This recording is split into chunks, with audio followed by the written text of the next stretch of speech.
Tamil Selvan sir. சொல்லுங்க ma'am. Sir, host ஆகிட்டேன். Thank you ma'am. Yeah. Continue sir. Thank you.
Hi Tamil, good morning.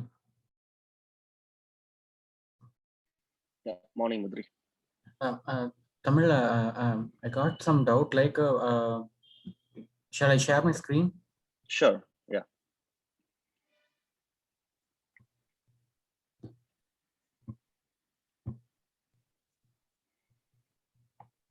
Can you able to see my screen? Yes, I can see you. Yeah. Here, I got my package, my default package. Then when I give npm in it, but I'm not getting that package details, like version details. Okay, can you please proceed with giving yes to the below questions? So package name, then enter. Package name React. So let it be the same. So default name. So that's not an issue. Okay, then npm. No. Just give enter. So enter. So yes to all the questions. Yeah.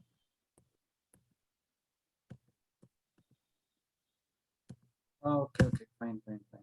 Yeah, like there, I have to give enter to look the details, right?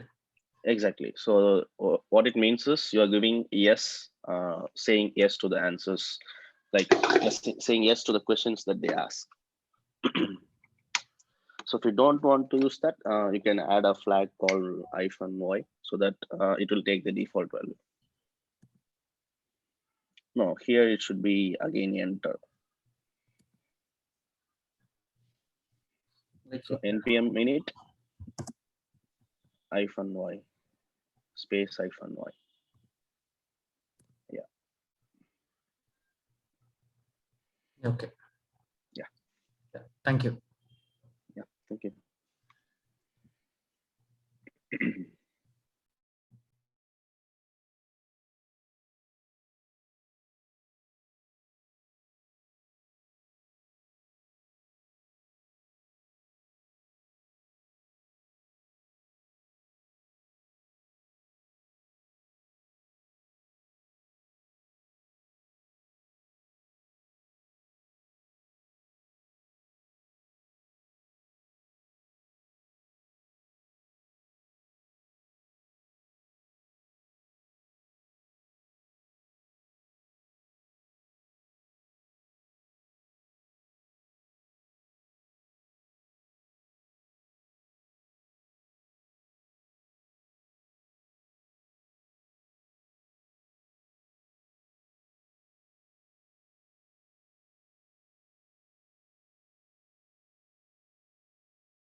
Yeah, hi guys. Good morning.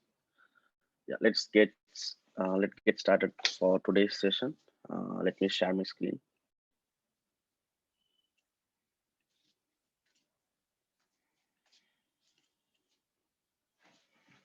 Yeah, can you all see my screen?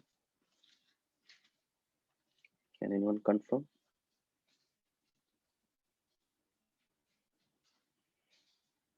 Already. Okay. So do we have further data structure sessions? No, I'm not sure about the data structure session. So which you asked in the chat box. I think you need to contact student coordinator. Okay.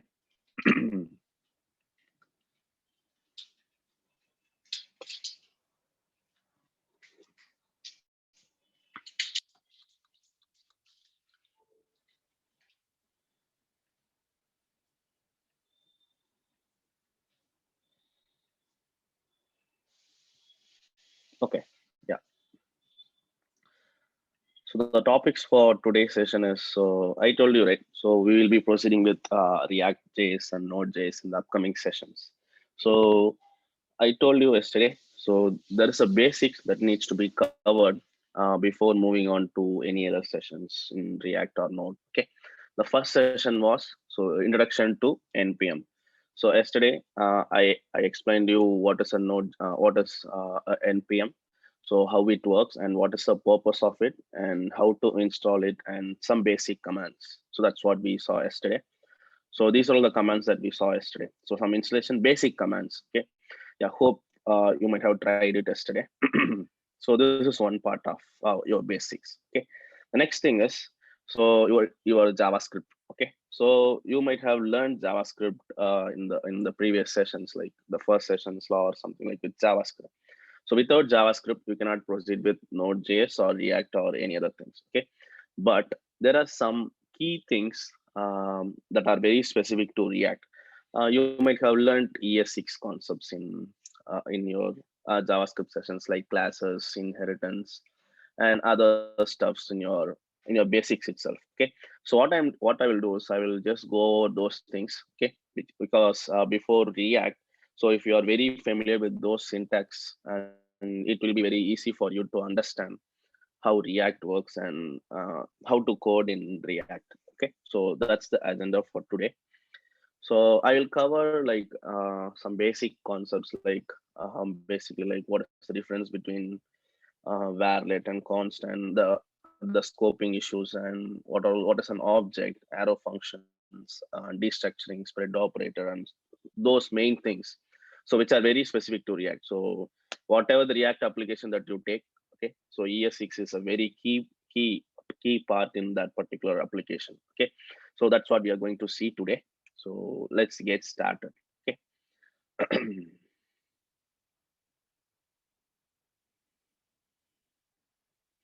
Can you share the npm text file? I shared you yesterday itself. We'll share you again today. Okay. So I will have notes for our JS today. Okay. So the first topic I'm going to cover is, so I will come with each and every topic now. Okay. Here. Okay. The first topic is, so what is a let and const. Okay. So as you guys know already, so what is the difference between them?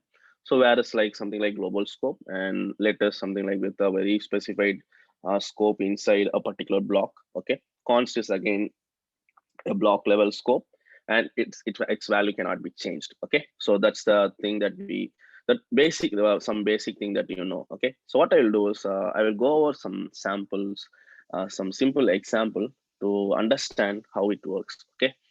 So I'll create, I have the index.js already here. Okay. So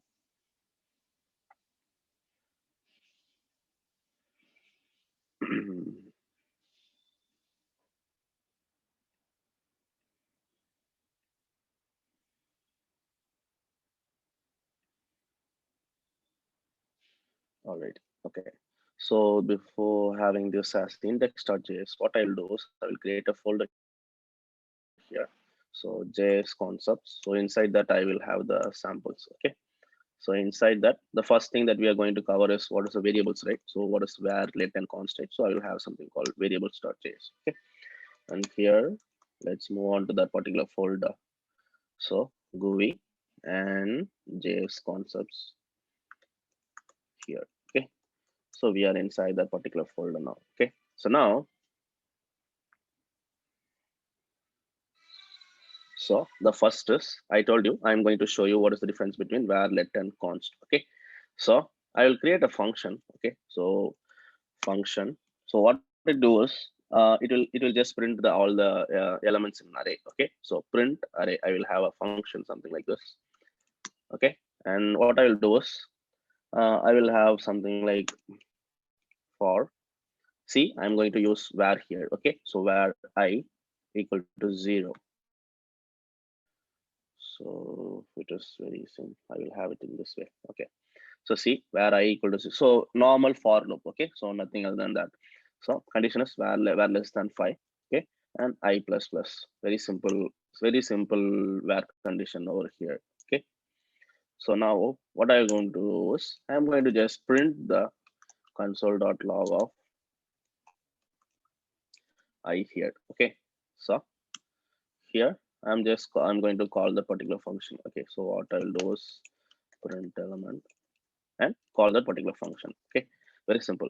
I just had a function print element. Okay, and inside that I have something called var variable here. Okay, and I have a condition like it needs to be printed. Okay, the numbers less than 5. Okay, so starting from 0, it is going to print my 5 less than 5 elements. Okay, so let's run them. Okay, so node variables.js. See, so it's printing, which we know. So what's the concept behind this? So it will print like 0 to 4. Okay, so since you use something called var here, right? This particular I should be accessible only inside this particular for loop, right? So this particular I, because this is only specific to your for loop, right? So it should not be accessible outside that particular function, right?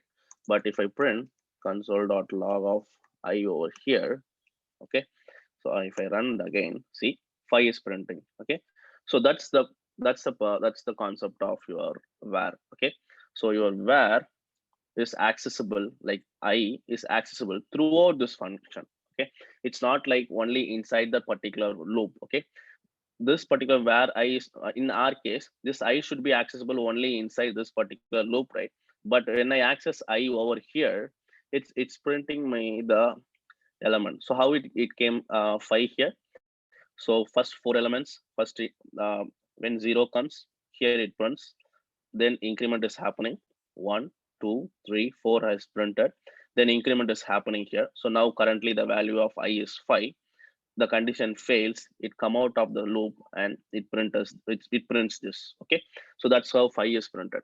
So what is the um, thing that you need to get from this particular concept is, okay, your I is accessible outside of that particular block also if you use var. Okay, the same in the case of let. See, so if I use let, okay, so what will happen here? So it will throw me an error because that particular I is not accessible inside a function. This particular I is accessible only inside this particular block. Okay, so that is the major difference between your let and var. Okay, so basically you need to follow let.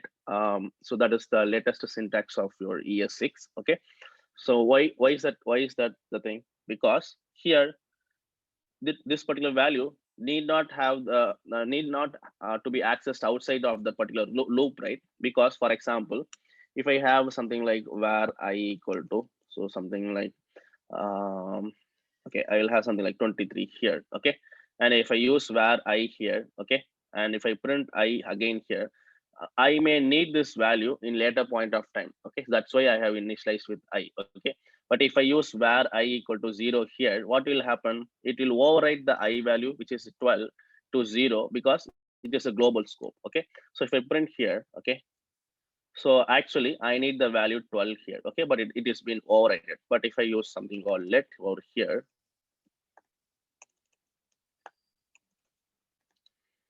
okay, see, this particular value is not disturbed. Okay, only the particular value is being affected here only. Okay, the I value over in that particular function is not overwritten. See, if I print I over here, okay, so it is printing me 12. Okay, so that is the difference between your var and let. Okay, so basically you need to follow let whenever you use a block level logics inside your application. Okay, so clear on this. The same applies for your const. Okay, so const is also a block scope. Okay, only thing is the value cannot be changed. So as you know, so if I have const over here, okay, so if I print it, okay, so it will work as expected. Okay, because it is not going to affect any of the things because you have used let here. Okay, suppose if I try to change I here too, so any other things like I equal to 13, okay, so it will throw me an error because it's a constant variable. You cannot change the value of the I in later point of time. So it's already I equal to 12. We're trying to change it to 13, and it throws us an error. Okay, so that's the difference between var, let, and const. Okay, so clear on the first concept, difference between var, let, and const. Can everyone confirm? So before moving on to the next topic. Alrighty, okay.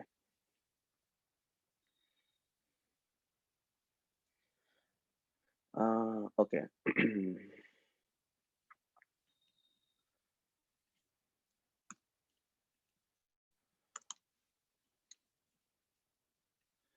Okay, let it be.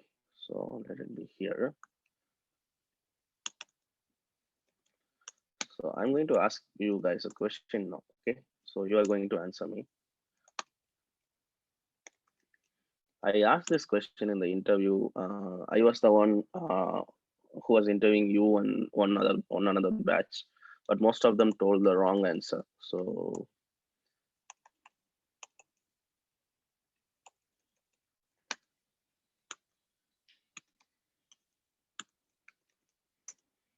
hope you should answer correctly now.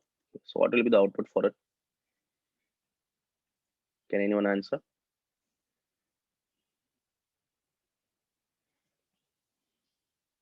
Any other guess?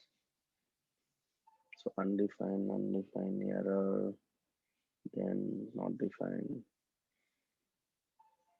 Okay. So just now I told you. See now. See here. It will throw you an error. Okay. So it will not throw you like undefined. Okay. It will not print it. Okay. Your I is not accessible outside that. There is no I variable at all. So it will throw you an error. Okay. So most of the people answered this question wrongly in the interview. Everyone told answer would be 10. Okay, at least I might have been happy if you told undefined. Okay, so, but most of them told the 10 will be printed, meaning that, so how they understood it, they understood like this is a block. Okay, so only the function is only a block. Okay, but the thing is, even this is a block. Whenever you use something called curly braces, it comes as a block here. Okay, so that's why you saw you told answer something like 10. Okay, so that's what I need to just give you a refresh here. Okay, yeah.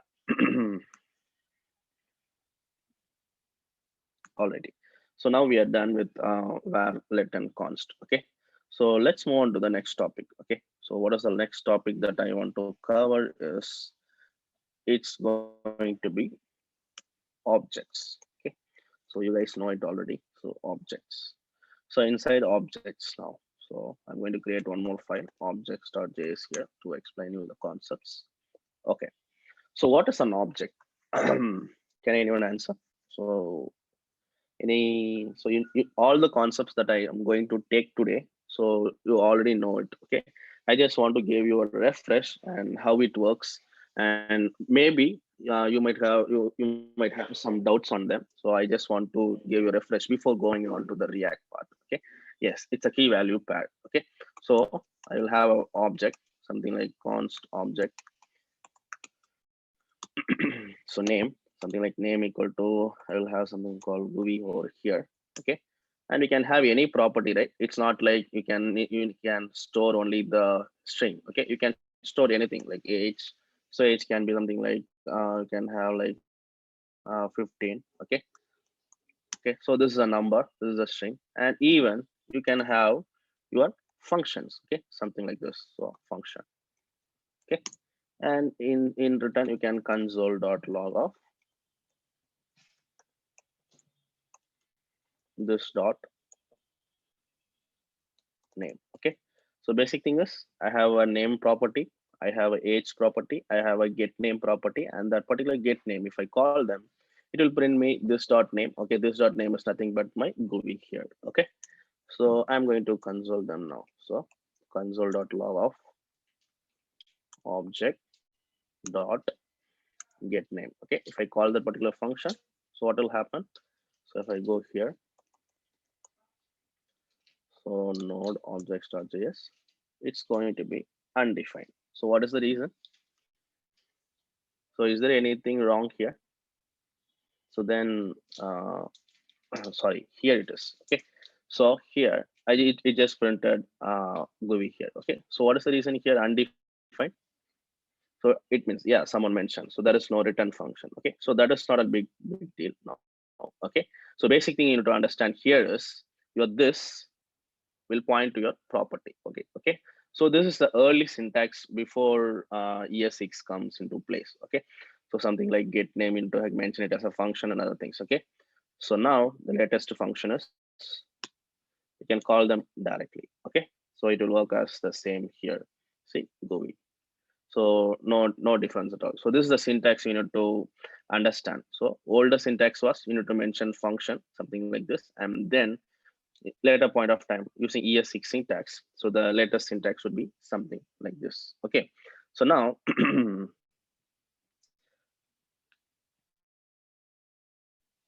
this is one part. Okay, so if I want to access my age property, how can I print that? So console.log of object.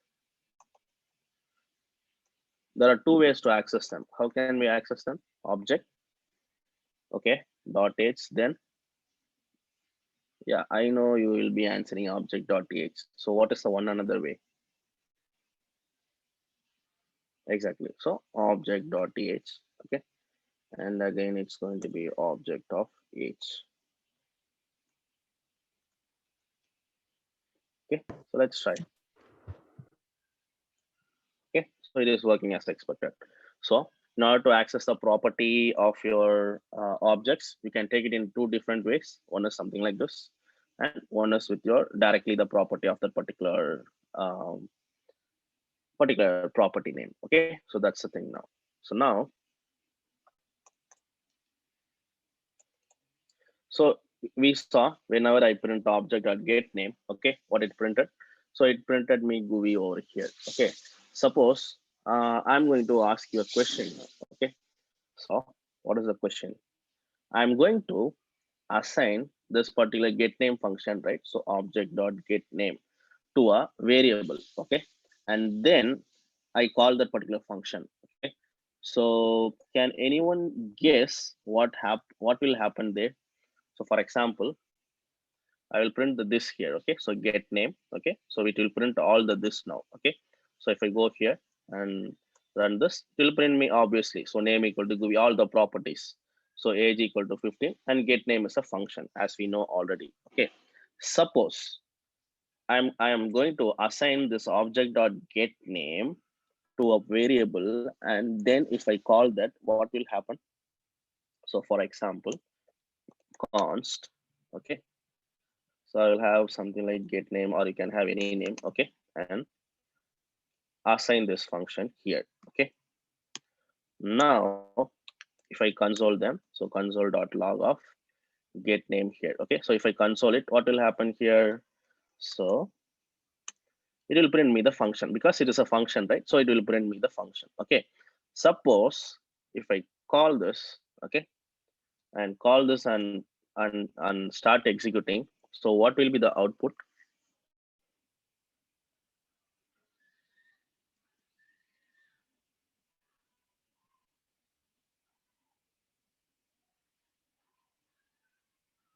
Any answers? Function gets invoked, GUI 15. Okay, then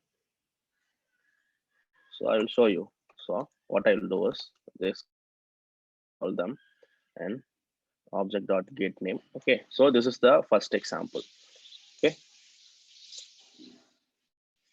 so it will print all the properties inside my object, name, age, and get name. Okay, same properties. Okay, I'm going to assign that into a different variable and call the particular function. Okay, so if I run this, see, it will point to my global object. Okay, so what it means is, for example, in the case of JavaScript, there is something called window object, right? Same way in the case of here in the backend, we'll have something called global object, because you have assigned that and you have printed this here. Okay, this will not point to this particular function object at all if you assign to a variable. Okay, so you need to understand this very clearly, because this is what we will be handling in React as well. Okay, so see here, it is going to refer my global object. Okay, so in the case of Node.js, there is something called global object. In the case of in your browsers, okay, so browser, there is a global object, right? Something called window. Okay, so if you do the same here, so if you do the same, so see now, so if I'm going to do the same here in my browser, okay, so I'm going to do the same over here. Okay, see, my window object is coming, my global object. Okay, same way here, there is one more global object in the case of Node.js, and that thing is printing. Okay, but why did it not print your object? You just refer to that particular object and call and assign that particular function. Okay, but when you call them, okay, it is not referring to your object. Instead, it is referring to your global object. So what is the reason here? So that's how your JavaScript works. Okay, so when you assign a particular function from your object, like object.getName to the function, okay, your entire this will point to your global object. Okay, it will not point to your particular object. But if you call object.getName directly, it will point to that particular object. But if you assign to a different variable and assign and call that particular function, it won't work. Okay, so that's how it's been built. So how to overcome this issue? So can anyone answer?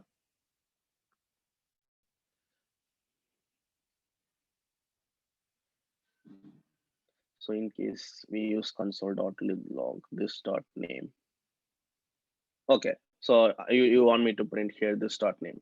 Again, it will be undefined. Okay, because there is no name function inside your global object here, right? So one of them asked me, if I use this dot name here, so what will happen? Okay, and use the same concepts here again. So your this will point to your global object. Okay, if there is a property called name in your global object, it will print them, else it will print undefined. So basic thing, right? So see here now, so since they are, see here now, see, it's going to be undefined. Okay, because there is not a name property in your global object. That's why. Okay, so how to overcome this? So that's an issue here now. Okay, so that's the thing, something called bind. Okay, so what's the bind here is, see here now, so whenever you create a particular function, something like this, okay, if you want to refer to that particular object, you need to use something called bind function. Okay, see here, dot bind. Okay, so what you need to bind? Okay, so you are giving a reference so that your this should point to this particular object. So what is the reference that you're going to give here? So your direct object itself here. Okay, simple as that. So what it means is, you are going to give a reference to your particular get name function, so that whenever you call this, okay, so so we have accessing this here, right? So if you want to access this, you need to give a reference to that particular function, something called get name. For example, dot bind of that particular object. So what is the what this should be pointed? So you need to mention it here. Okay, so suppose now if I call that, okay, see, now GUI is being printed. Okay, because you have given a reference that this should point to this particular object. Okay, if you don't mention anything over here, okay, it will point to your global object, and that's why it's undefined. Okay, same way here. Okay, so if I do this dot bind, okay, so your get name function is already consoling it. I don't need this console. Okay, so watch it clearly. Okay, so if I don't use this, what will happen? It will point to my global object. Okay, see here now. So So it will point to my global object, and my global object will not have this dot name property. Okay, but I can give some references so that whenever you call this or this of that particular function, okay, it will point to that particular object itself. So object here, okay, something like this. Go see here now. Okay, simple as that. Okay, so any doubts on this? So what if we remove this and use only name here? So there is no name property at all. So there is no name inside your function, right? So you cannot access name. So it will again print undefined. So we are pointing to print this particular function. If you want to access your property inside, there is an object and you have multiple properties over it. Okay, inside that. Okay, so also you have a function. Okay, inside that function, if you want to access your other properties in that particular object, you need to use something called this. Okay, so this dot name or this dot age. Okay, so see here. So if I can print this dot age, okay, it will print that as see. So GUI and 15. Okay, so you cannot have directly name here. Okay, so it is undefined. See now, so there is no name at all. So it is not defined at all. So name is not defined. That's why if you want to access it, access the properties of your other properties from your function, you need to use something called this dot name here. Okay, so now if I run that, so it will print. Okay, same way. If you call the, if I don't have something like this, okay, I have the console something like this. I can call the directly the function object.get name. It will print me those things. Okay, so I don't need the console here. I can call that function directly. Okay, so if I call this, okay, so GUI and 15. Okay, because you just call that particular function and that particular you are calling that particular object and calling that particular function. Okay, then what it means here is you are already giving a reference and it will directly call your get name function. But when you assign that particular function to a different variable, okay, something like this, so something like this, and then call that particular function, your reference will be modified. Okay, so that's the key here. So if I call this, see, undefined now. Okay, so that's why you need to use something called bind here. Okay, so dot bind of, and what's the reference that you are going to give? It's going to be object again. So now it will work. Okay, clear on this? So clear on the bind functions. So how to access that particular function? Can everyone confirm?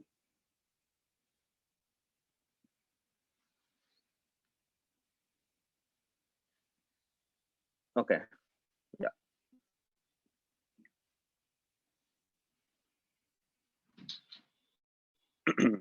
Already. Okay, so now, so this is the concept of your this. Okay, so basically you need to know what is this and how to access those property. And if you are you will get to know why I said this. Okay, so in our react session. Okay, so now let's move on to the next topic. Okay, so we are done with objects. Okay, so inside the objects I told you how to access them. So there are two ways to access them. So how to access them? So access using dot, and you can have something like directly call them something like this. Okay, using dot, and you can call using something like this as well. Okay, so I told you, right? So object dot th or object of th. Okay, then we saw, so what is the concept of this? Okay, so this function, we basically call it as this keyword. Okay, so how to access this? Okay, so here if you have a function something like this, you can directly access them. But if you assign to a different function, you need to use something called bind. Okay, so this keyword and bind over here. Okay, so we saw three concepts now. Okay, so let's move on to our, other things now. Okay, so next concept is arrow function. Okay, so that is the concept over here. So arrow.js. Okay, so let's see. So before moving on to the concepts of arrow function, so the same question that I asked you in the interview. So what is the difference between arrow function and normal function?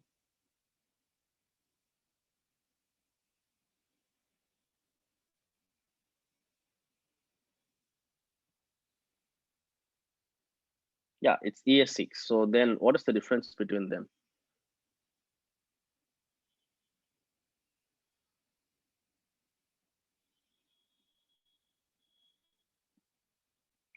Okay.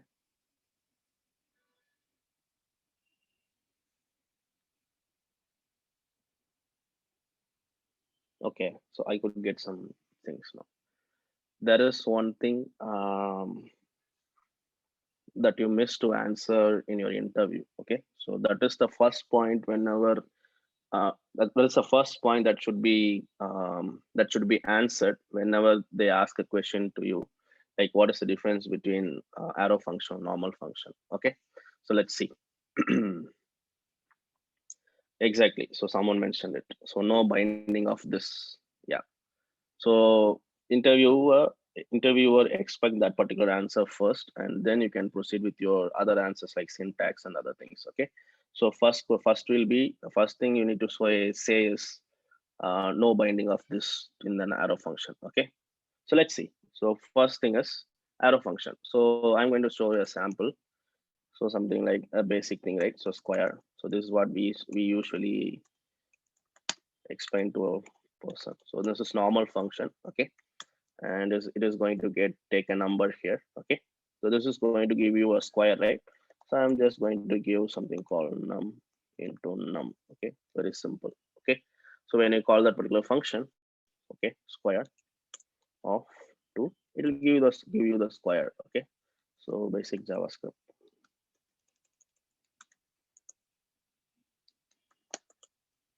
So node arrow.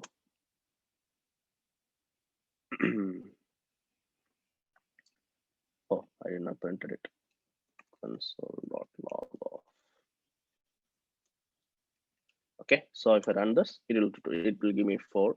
Same way, whatever the number that I give, it will give me the answer. Okay, so this is normal syntax of your normal JavaScript function. Okay, but if you want to modify this to arrow function, simple, just remove this function over here.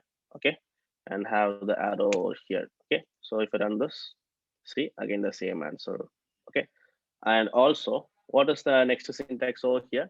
So if you have only one line inside your function, you can have them in the single line, something like this. You need not have return function, something like this. Okay, so you look as expected. See, the first thing in your arrow function is your code optimization, and it will give you a something like a lighter version of your function. Okay, see, your entire function is in one line. Okay, and the code readability is simple, right?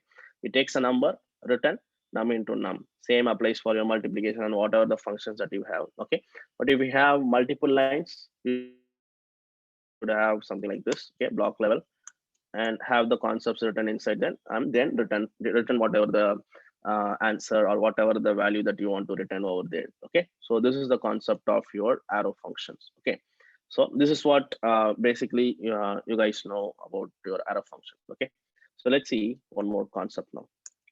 So what I'll do is I'll take this, copy there.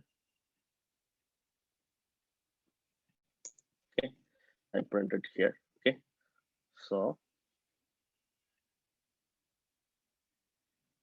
I can have get name function here. Okay, so inside my get name function, okay, what I'll do is I'll just call my object dot get name. Okay, so basic thing that we saw already. Okay, so basic thing.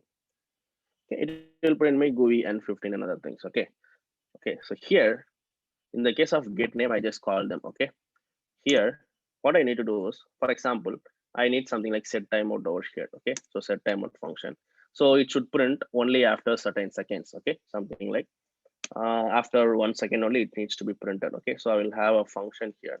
Okay, and have this placed inside this particular function now. Okay, so now if I run it, see, it's throwing me undefined. So what is the reason? Can anyone guess or answer this question? I just added a set timeout over here. Okay, and printing my name and age over here. Okay, so then why it is not printing my name and age? Why is it undefined over here? So it is printing undefined.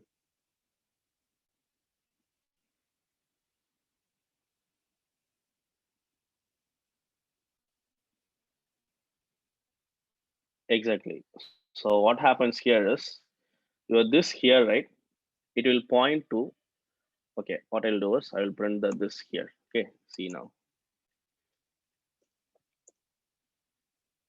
See, this particular thing is pointing to your set timeout function. Okay, so whenever you use a function, okay, something like set timeout, and inside that you have a function and call your this, okay, this particular this will be pointing to your this particular function, your set timeout function over there. Okay, that's why these are all some properties of set timeout. Okay, so that's why the set timeout functions are being displayed here. Okay, so the same concept, okay, the same concept of object.getName and other things. Okay, only thing that I added is just used set timeout. Okay, inside that I just printed my this. Okay, so for example, I can have this dot name, the earlier example. So this dot name, and same way console.log of this dot age over here. Okay, so if I print it, it should print after 1 second. Okay, it's undefined. Okay, so what is the reason? This particular this will now point to this particular set timeout function. Okay, not your object over here. Okay, so that is how your JavaScript works. Okay, so whenever you have a set timeout function and other things here, this is one sort of an example. Okay, so this particular this will point to this particular function. Okay, like set timeout. Okay, so how to overcome this? So how to overcome this? I need to print my name here. Okay, so name equal to Guvi and 15. Okay, after 1 second. How can I achieve it here?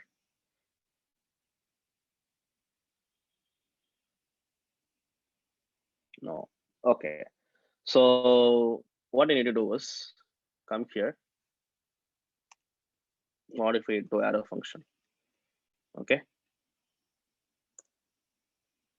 See. So this is the main purpose of your arrow functions. Okay.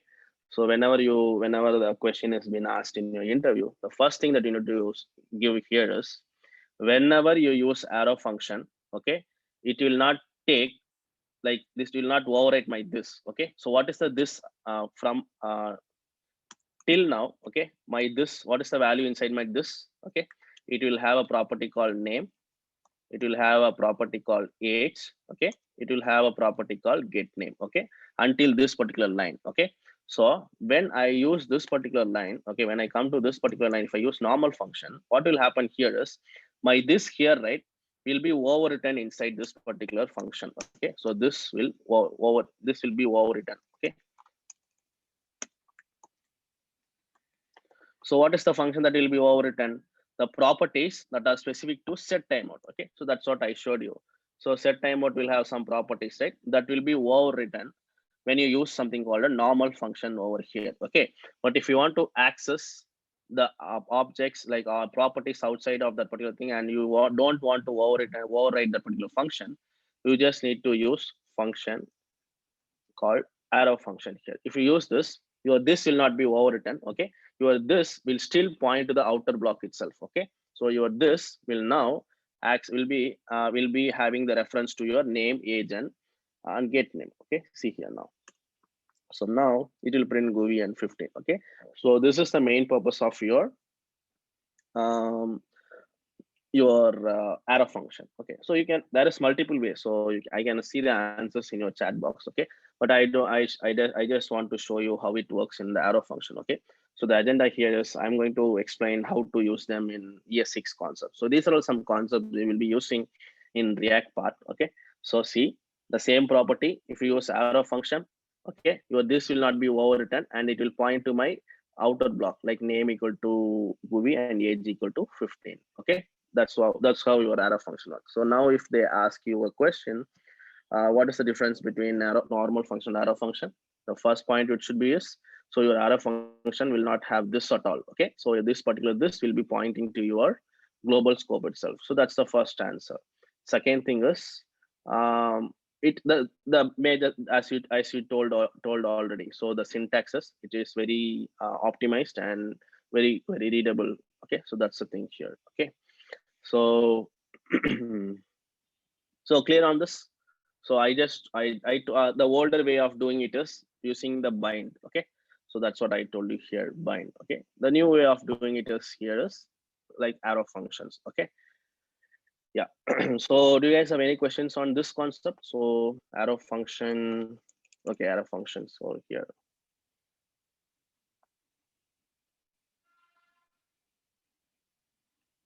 Any questions on this? Is it clear?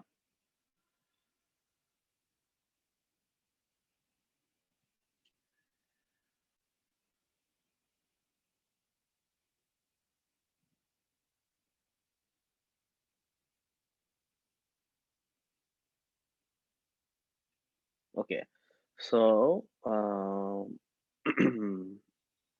okay. So I want to tell you the older way of doing it. Okay. See here now. So before ES6. So okay. So what is the thing here is, for example, before ES6 comes. Okay. So then how this has been implemented. So without that, now you got an arrow function. Okay. And you can directly call them. Okay. Suppose in the case of when there is no arrow function, so how they might have implemented it. So that's the thing here, right? So I want to show you that again. Okay. So why I'm showing is, as I told you yesterday, not every code that you work will be in the new implementation. Okay. There are like 10 years of code or 15 years of code you need to work in your future company. Okay. So you need to know the syntax as well. So what we will do is, I told you my this will be accessible till here, right? So I will store it in this something like this. So where self I can store it.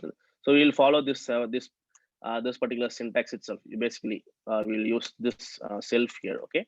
And assign that this to here. Okay. So then after that, after then, okay, so I assign the variable here, right?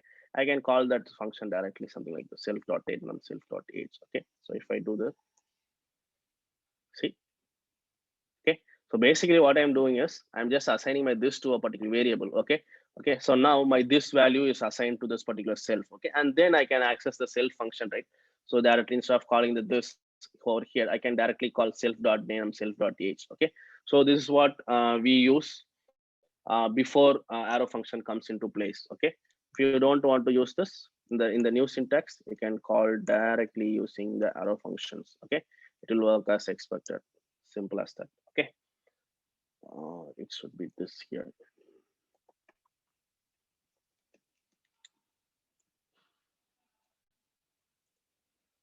Already. Okay.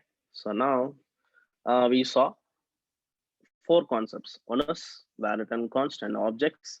And now we covered what is an arrow function. So arrow function has two different things. So what are the things? One is a syntax and one is it doesn't remember your this. Okay. So there is no this at all inside your arrow function. It will not override that particular value. Okay. So this will point to the global scope only over here. Okay. So outer scope. So we are done now. Okay. So what is the next thing? So basic thing is array functions. Okay. So what are some array functions that you learned? Do you guys learned any array functions? Exactly. So the same. So no big difference at all. So we'll be using. So basically, we'll be using map and filter over here. So I will tell you the yes, exactly, MRF. Yeah. What I'll do is I will go over some basic things. Okay. So I'll have array here. Okay. So I have something like 1, comma 2, 1, comma 3, and some other things over here. Okay. So what is the purpose of your map function? So array.map. So what it'll do is it will iterate through each and every element inside your array and returns, and you can do some manipulations here. For example, if I need the square of all the numbers, I can call something like this a.a here. Okay. And it will return me a new array with a return a new array with the value that I changed. Okay. So if I do console.log of array here, okay, so it's going to give me node array for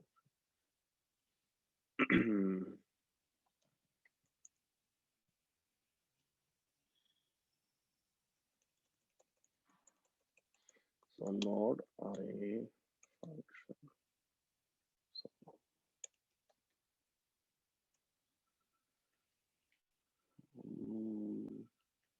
okay, it's going to be array here. Okay, so see here.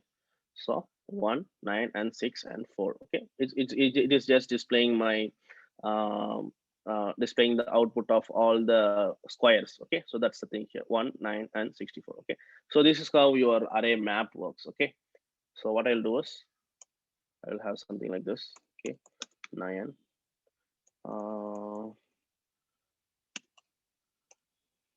3, 6, something like 4, 9, 12, something like this. Okay, so now what is the difference between map and filter? So any answers? So everything you guys know. Just want to give you a refresh. So what is the purpose of filter then? Will filter give me the new array?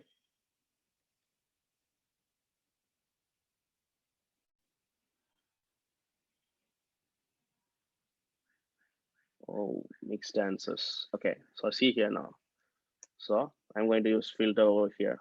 Okay, so what I'm going to filter here is I'm going to give a condition here, like whichever is divisible by 3. Okay,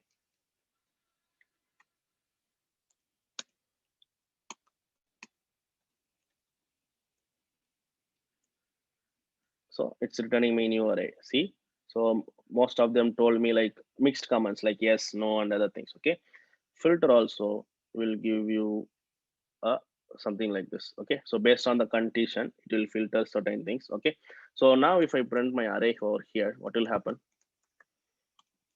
So let's see here now, there is a function already over here. There is an array already here. If I use array dot map, okay, it should do some manipulations over here, and it will print them something like 3, 6 here. Okay, so here it is giving me square of that numbers, like 1 square, 3 square, and other things. Okay, in the second filter, what I'm doing here, I'm just filtering that. So whatever the numbers divisible by 3. Okay, so 3, 6, 9, and 12, those particular number will be displayed. Then I'm just printing the array. Okay, see, the values is same. Okay, so what it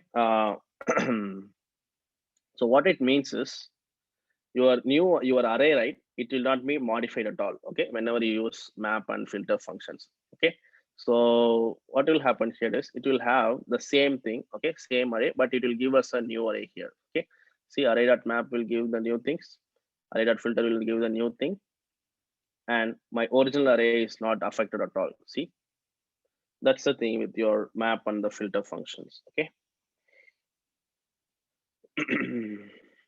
So do you guys have any questions on these functions? So these are all the concepts that you already know. Just want to convey them. Clear on this? So if you want to have one another example, I can have array of objects over here. Okay. So object name equal to GUI, age equal to, I can have something like 15 over here, and name equal to Google, age equal to something like 25. Okay, and I can have one more property called something like so fp, so age equal to something like 10. Okay, so the same. Okay, and now what I'll do is I'll have a different name here. Okay, so this is going to be array of objects. Okay, so we can do the same here. So I can come here. Okay, so I can do a map function here. So array of object. Okay, so what I'll do is I'm going to print my name alone here. Okay, so I can return a dot name over here. Okay, so simple. Same way, only the name will be printed here. Okay, same way for filter, what I'm going to do is, so something like a dot age greater than 10. Okay, so we can have some condition, something like this. Okay, same way it is going to be printing other details as well. Okay, so now I printed, see, my name alone has been printed here from the array of object, because I just use map function, right? So each and every object will be coming here. Okay, so I'm just printing a dot name alone, just returning them. Okay, so that's why name, GUI, Google, and FB is displayed. Okay, Then I just applied a filter function. Okay. And again, each and every element will be coming here. And I'm just filtering out only the a.h that is greater than 10. Okay. So that's why it's printing GUI and Google alone. Okay. It's not printing me the FB here. Okay. The last thing is the original array of object. Okay. So that's how it works. Okay. Is it clear? Okay, explain for each. Okay, I will explain that in short. Okay, so is it clear now? So clear on the two concepts, two examples. One is your array of the normal array, and one is with our array of objects. Okay. In filter, why it is printing both age and name? Yeah, that is the property that has been available inside your filter, right? So filter is not like if you I just for the filter you need to give just the condition. Okay, it's not like you need to. I'm not just mentioning something like only a dot age should be printed. So those manipulations should be done in using your map. Okay, so when you use filter, you can give some condition. Okay, and based on the condition, your array of your array will be reduced. For example, I'm just giving a condition. So return elements inside this particular array that has age greater than 10. Okay, so there are two things, right? So GUI and Google, and that's why it's printing that particular two objects alone. Okay, so now we are done with our map and filter and other things. Okay, so because someone asked me like how for each works. Okay, let's see.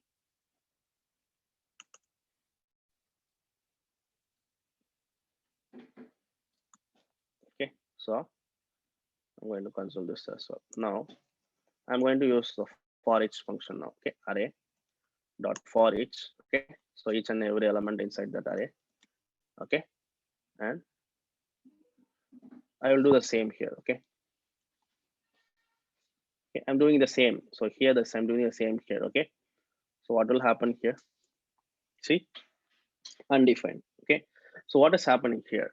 So what happens between the difference between map and the for each is, first thing is it will not return you a new array. Okay, so it will never return a new array. Okay, also it will just iterate over your array and it will not hold any data. Okay, see here now. So array dot map for each. Okay, so this is how you need to use your array dot for each function. Okay, see it here.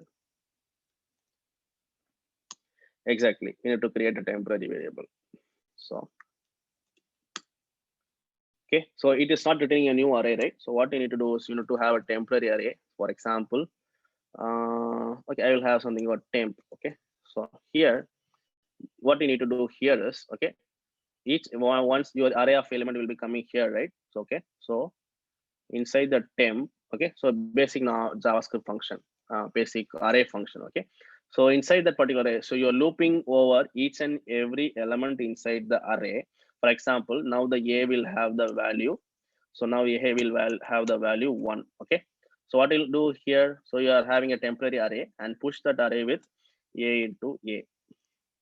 Okay, so the same thing that we have done in the map function, we need to do it in this way in the for each function. Okay, what it means is whenever you use for each, it will not return the new array, the transformed array. Instead, it will loop through each and every element inside array, and you need to do these things under do these um, things in your own logic. Okay, so in our case, the same function array.map. In the case of if you want to do it in this particular thing, you need to use a temporary variable and push that value in after each and every loop, and then you can print your console.log of temp. Okay, so now first 1 will come, then 3 will come, 6 will come, 4, 9 and 12. Okay, and whenever I do that, I just doing a square here, right? So whenever 1 comes, 1 into 1, and the first element will be in 1 here. Okay, so then 3 will come. Okay, so 3 will be coming here, so 3 into 3, 9. So my array values will be pushed inside that particular temporary array here. Okay, so let's print it. See, same value, but we need to use it in this way. Okay, so because your for each doesn't return that transformed value, so you need to, it will just loop through that particular element. Okay, so you need to do some manipulations inside that particular for each function. Okay, clear on this?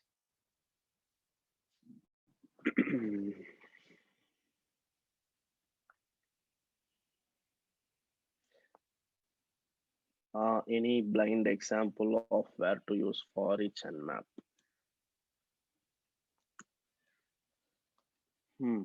Okay.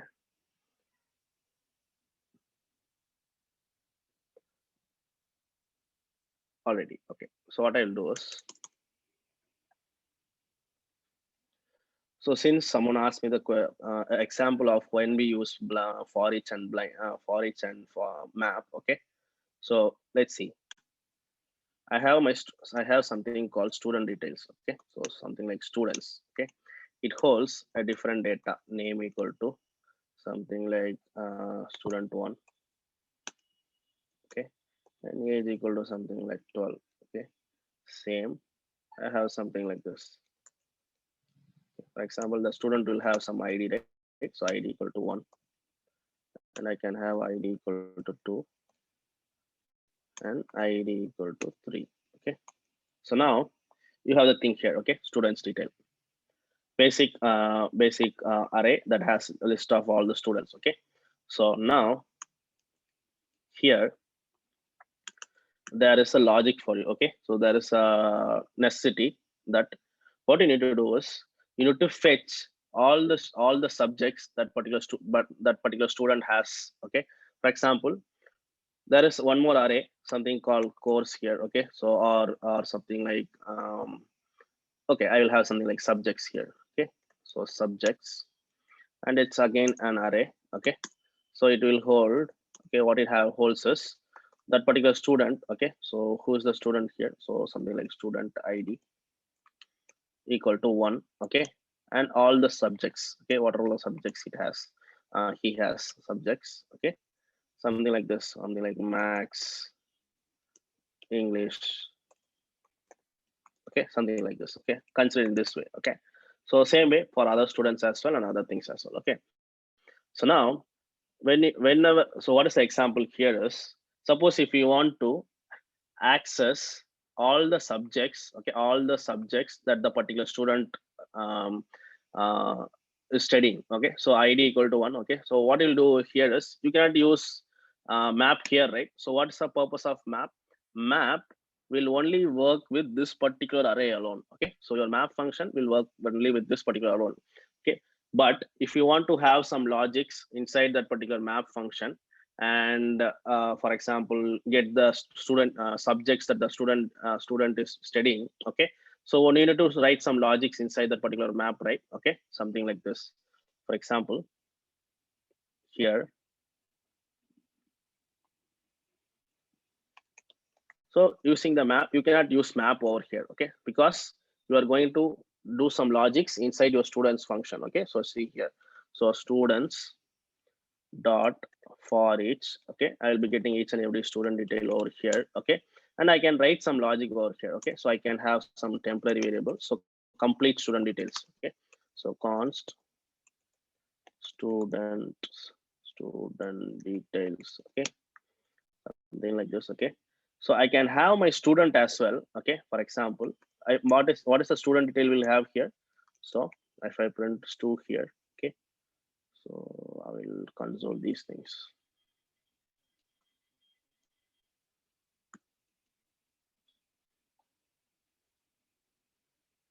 Okay. So I'm going to print the student details here. Okay. So if I run this, it will print all my student details over here. Okay. So student 1, and I can have student 2 here, student 3 here, something like 13 here. Okay. So if I print this, it will print all the student details. Okay.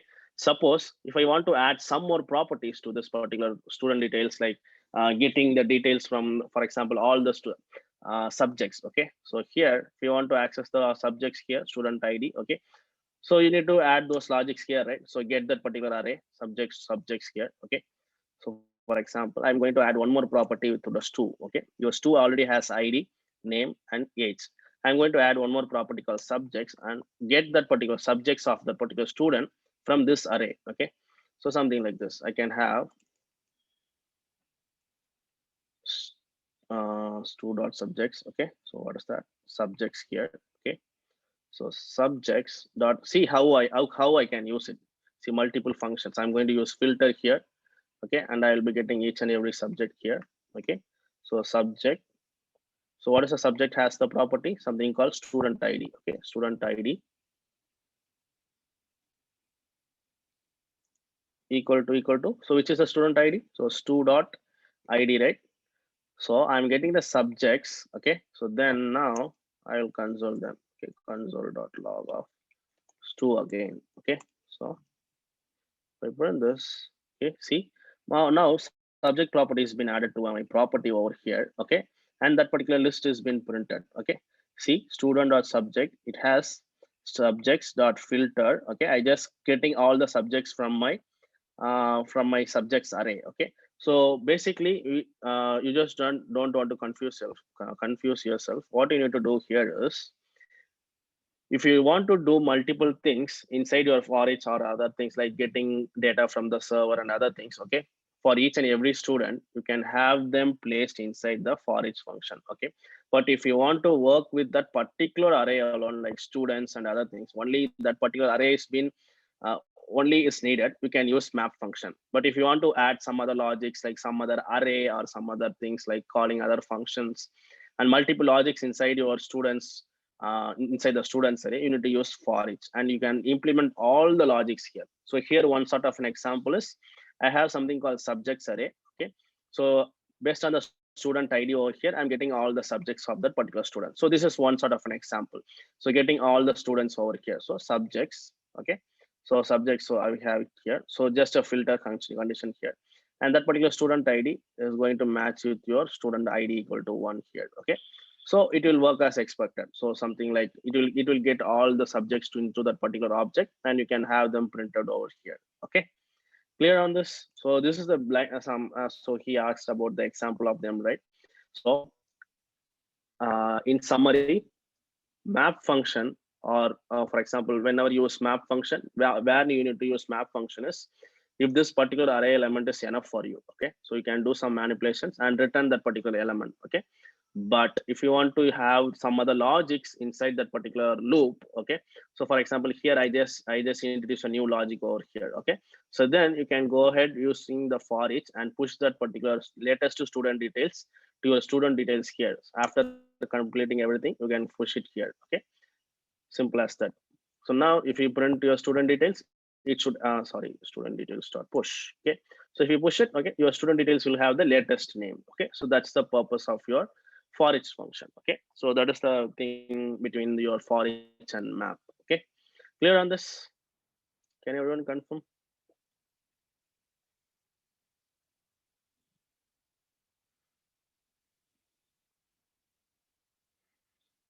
Yeah, thanks for confirming, guys. Yeah. Okay, here. Okay, so now our array functions are done. Okay, so we just go over the array functions. Okay, so the next thing is,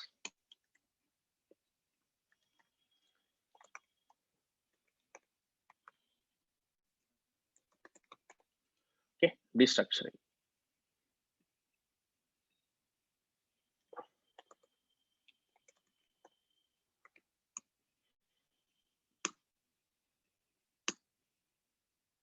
Okay, so what is the destructuring? So can anyone answer? So what is the destructuring? Did you guys learn it? Reduce function. No, I just want to show you an example of array functions. Okay, so I'm not going in depth with array map and array reduce or other things. Okay, yeah. Okay, yeah, that's what the destructuring is. Okay, so destructuring can be used in two ways. Okay, so one is for your array and one is for your object. Okay, suppose I have an object. Okay, and it has something, well, again, okay, I can copy them here. Okay, so I can copy here.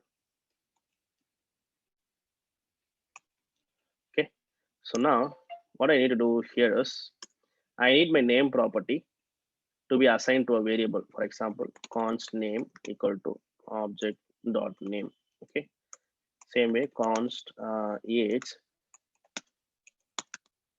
object dot age. Okay, so this is the normal syntax of your basically this is how we will be introducing name comma age. Okay, so what comes here?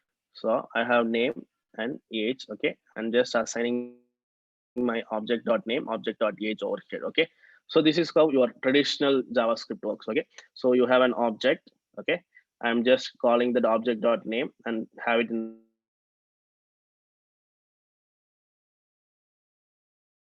the store the name, calling object.age, okay. So GUI and 15 has been printed over here, okay. So name comma age, okay. So this is older syntax, okay. So the newer syntaxes, and for example in the older syntax you can have any name here, right? So for example n, and you can have something called a, okay. You can just print them as you expected, okay. So as needed, okay. In the case of the latest syntaxes, const, okay, see here now, object here, okay, and inside that you can plug that particular object inside it, okay, name and age, okay. What it means is your objects, your properties inside your object, something like name and age now will be available as a different variable, something like this. So this is the new syntax of this is the logic, and this is the syntax, new syntax of that, okay. So if I print it, see the same applies here, okay. How it is working, because you have the key here, you just use that key. So this is the syntax, okay. So that's in the right hand side, you need to have that object placed here, okay. So you need to give an object here and destructure that properties. For example, if I need name, okay, I just need to give that particular property name here, okay. So now a variable with the const name, so this is equal, okay. So something like this. So this is the older syntax, okay, and this is the new syntax, okay. So in the case of um, your ES6, okay. Here you can ask me a question, okay. So now in the cases, okay, I can have any name, something like this, or name something like this. I can have any name, but I cannot do it here in my object here, right? Because I need to use that particular property, right? Here also you can do that, okay. See here, you can just use the colon and you can have any name here, okay, and that particular name will be assigned. So if I print it something like randomly, okay, see it will print my cookie, okay. So you can change the variable name as well, okay. The same syntax you can change it in this way, okay. So this is the property inside that particular object, and you're giving some alias name, something like NAW, something like this, okay. And you can have any variable. If you don't want to use that, okay, you can have the same variable name here. So if you print name over here, okay, it will print the same thing here, okay. So this is about your object destructuring, okay. The same applies to your array destructuring, okay. So let's see. So here, this is older syntax, okay. So it reduces your syntax, okay. That's the thing, code optimization, okay. So this is something like something with your object, okay. So let's see how it works with an array, okay. So I'm going to have an array, okay, something like this. I'm going to have 1 2 3 7 5 or whatever things, okay. I need to get first 3 elements, okay. So inside a particular, this is the word syntax, see. So const element 1, I need to call array of 0, okay. So const element 2, I need to store by call it using array of 1, okay. Const element 3, and I need to call array of 2 here, okay. Simple as that, okay. What I am doing here, console.log of element 1, element 2, and element 3, okay. What I have done here, this I'm having an array, okay, and just storing the each and every element in an array into a variable. I told you, right, I need only first 3 elements, so I just store it into a variable called element 1 and array of 0. So 1 will be here, element 2 and 2 will be here, element 3 and 4 will be here, okay. So if I print it, so 1 2 4 as I expected, okay. So this is the older syntax I told you already, okay. So what is the new syntax? So that's the question here. Same, we have something called a destructuring, okay. Const, okay, I need to have array in this place, okay. This is an array, right? So you need to use something called this particular bracket. In the case of object, I told you this is the bracket, okay. So this is square bracket, okay. and just have element 1, element 2, element 3. Simple. Okay. So now what it happens here is inside your array, there will be like first element will be assigned to element 1. So second here and third here. Okay. So it will work as expected. See 1, 2, 1, 4. Okay. So this is with your object array destructuring. Okay. So array, in the case of array, you need to use something called something like this, the curly brackets. Okay. In the case of array, it's a square bracket. Okay. So that's the only syntax difference. Okay, clear on this? Do you guys have any questions on array destructuring and object destructuring? So this is going to be object.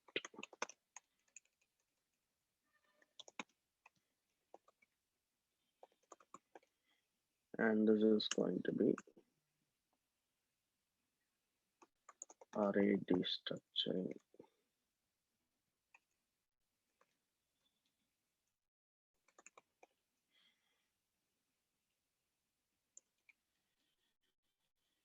So here we have the old syntax, and here we have the old syntax, and new syntax is this and this as well. Okay, yeah. Can everyone confirm? So I could get responses from very few people. Is it clear, or do I need to explain it again? So can everyone? The purpose of your destructuring. So the purpose is nothing but you are going to, in some cases, you need to access this particular property. So for example, if you need name, you just need to not directly call object.name. You can call it in this way. Okay. So that is the major purpose. So nothing new with the purpose. Okay. Purpose is you are going to access an element inside your object, access an element inside an array. Okay. In order to access them, you need to use something called array of 0 to access this element. Same way, if you want to access name here, you need to call object.name. Okay. If you don't want to do this is a new syntax. You can just use destructuring here. Okay. Inside here. And if you want to access name alone, you can have something like this. Okay. If you want to access property age alone, you can have name comma age. Okay. So that is the only purpose. There is nothing other than that. Also, one other thing is, for example, if you have like 100 properties inside your application. Okay. So something like name, age, address 1, address 2, address 3, phone number, and other things. Okay. But in the case of this particular example, you need only name and age. Okay. From that particular property. Consider there is like 100 properties over here. Okay. So here 100 properties are there. Okay. But you need only the name and age things, right? So you can directly use object destructuring, something like name comma age. Only that particular property will be available. Okay. So it reduces the memory as well. Yeah. Okay, so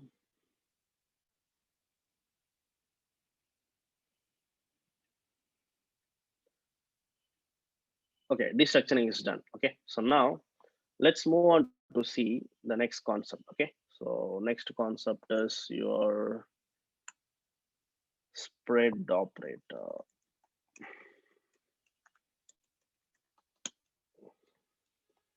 So this is the place most of the students answered wrong for my questions. Okay, let's see. 90% students answered the wrong answer. See here now. Okay, so watch it clearly. So this is the sample that I asked you. So I have an object over here. Okay, so I can have something like object 1. So name equal to GUI, age equal to 10. Okay, normal object here. Okay, now so before that I need to explain one more thing. Okay, so I'm going to have object 2 here. Okay, object 1 here. Okay, I'm just copying that object 1 to object 2 here. Okay, and see, I have an object 1. It has name equal to GUI and age equal to 10 as a property. Okay, and I have one more thing called object 2 and have the object 1 assigned to that particular object 2 here. Okay, now I'm going to modify object 2 dot name now to any other thing. For initially it will be GUI here, right? So now it is a copy of your object 2 is a copy of your object 1, right? So now I'm going to modify my object 2 dot name to something like test. Okay,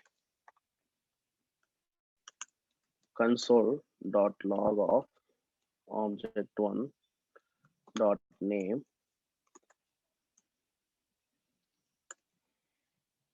object2 dot name. Okay, so what will be the output?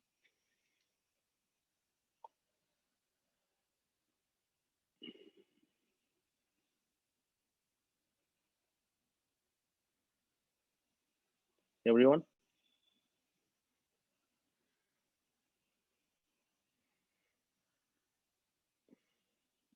Okay, still I get some wrong answers. Okay, so it's going to be test and test. Okay. Oh, sorry. Not spread. It's going to be test and test here. Okay. It's not going to be GUI over here. Okay. So what is happening here then? So most of them, I told you, right? So most of them answered wrongly. Okay. What happens here is whenever you copy an object to another object, it is copied by reference. Okay. Basically, in your memory, so in your computer memory, when you store your JavaScript, something like this. Okay. So object one will have an address, something like consider an address like 1000. Okay. So when you copy object two, something like this. Okay. So if you copy object two to object one, okay, your address will be copied to your object two. So basically your references, your particular 1000, both object one and object two will now have the same address. Okay. So object two will have the same address. Okay. So what happens here? See, initially my object one will have, so address is nothing but you don't need to confuse yourself or complicate yourself. Okay, just consider in this way. Object one has some address inside its memory, something called 1000. Okay, now what you're doing here is you're just creating an object called object two and take a copy of object one to object two here. Okay, and what happens here is this is purely only for the objects and other things. Okay, not for string or number concepts here. Okay, only for objects and primitive composite data types. Okay, so when you assign this, your address will be copied to your object two. So both has the your object one, object two has the same address. If you do some changes to your object one, object two will be affected. If you do some changes to object two, your object one will be affected because they both have same address. Okay, and that's something called your copy by reference. Okay, so object one, if you change object one dot name, for example, here I'm modifying object two dot name to test. Okay,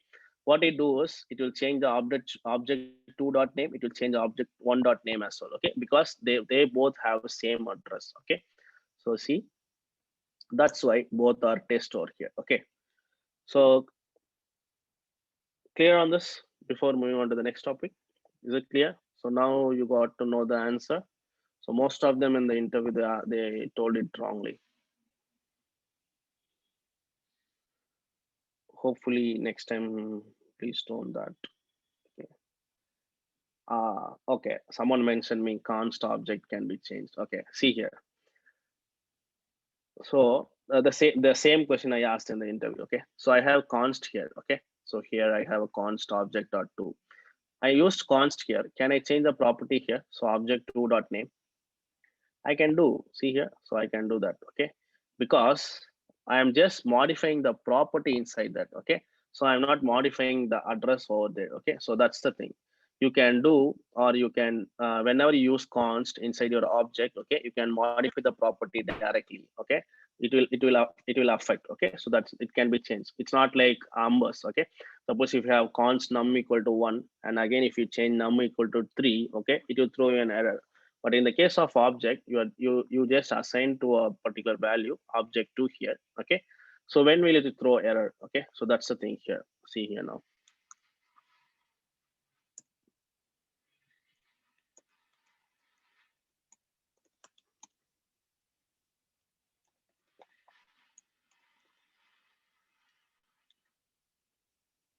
Now it will throw you an error. See, because you already are already clear already you have a property called object two. Okay, and modify the exact every property to name equal to test. Okay, so now it will throw you an error. Okay, but if you use if you just directly change the property, something like object2.name, it will not throw you an error. Instead, it will work as expected. Okay.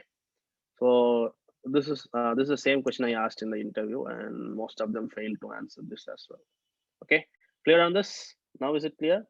You can still change the properties of your object in the case, even if you mention const. Okay, but you cannot assign directly something like this. Okay, you cannot directly do this, something like some properties here, but you can modify that particular property alone here. Okay, can everyone confirm? Clear on this? Okay. Okay, so how to work on this issue? Okay, for example, I need to, my object one should have a different property, should have a different value, something like name equal to v and age equal to 10. My object two should take the copy of that, but if I modify object two dot name, it should affect only my object two, not my object one. Okay, how can I do that? So that's the purpose of your spread operator over here. See here. So spread operator. Okay, if you mention something like this, okay, now object one will have a different address, object two will have a different address, but holds the same value. Okay, so object two will have the value called name equal to gooey and age equal to 10. Okay, but it will have a different address. If I modify object two, okay, only object two will be modified. See now, so gooey and test. Okay, so that is the purpose of your spread operator. Okay, so spread operator is basically want to take a copy of your particular object, and if you don't want to modify that particular value, or it should have a different address. Okay, you need to use something called spread operator. Okay, spread operator can be used for like concatenation and something like this. In this concept, take a copy of that particular object and other things. Okay, so this is one sort of an example. Okay, again, this was the question that I asked you.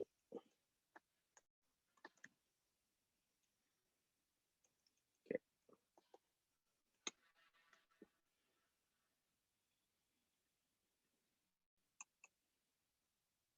So you guys are going to answer me. Okay, I have object one, it has name equal to gooey and age equal to 10. Okay, I have object two, I just took a copy of my object one, like name equal to gooey, age equal to 10, and added one more property called age equal to 24. Okay, what will be the object two dot age?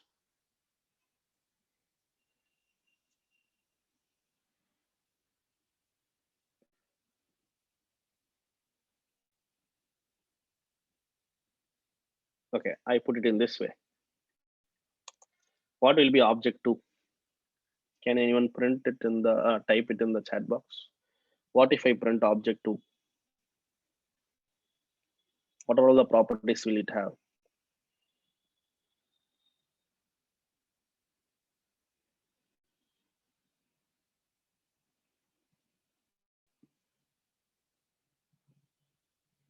Yes, I could get some wrong answers still. Okay, so what it means is, see, still I get some wrong answers. Okay, the key will always be unique. Okay, suppose if you have age equal to 10. Okay, so here until this point of time, your name equal to gooey and age equal to 10 will be here in this case. Okay, then if you had some property called age equal to 24, okay, it will overwrite age equal to 10 and have age equal to 25. Okay, see, name equal to test and age equal to 24. Okay, so that's the thing. Your object can have only unique keys. You cannot have age two times. So most of them told me like name equal to test, age equal to 10, age equal to 24. It cannot be in that way at all. Okay, it's a blunder mistake.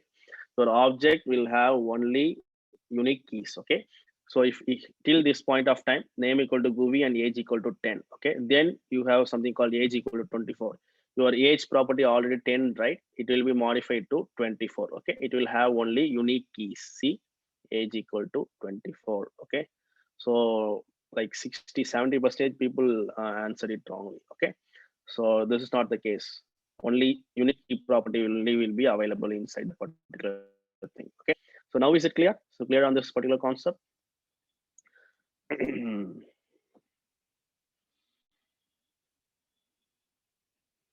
So now what I will do is here, city.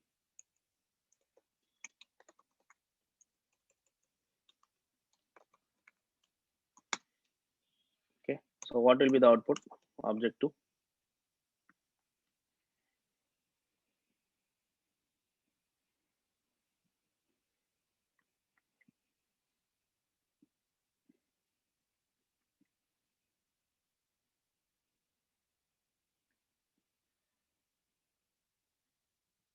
Okay.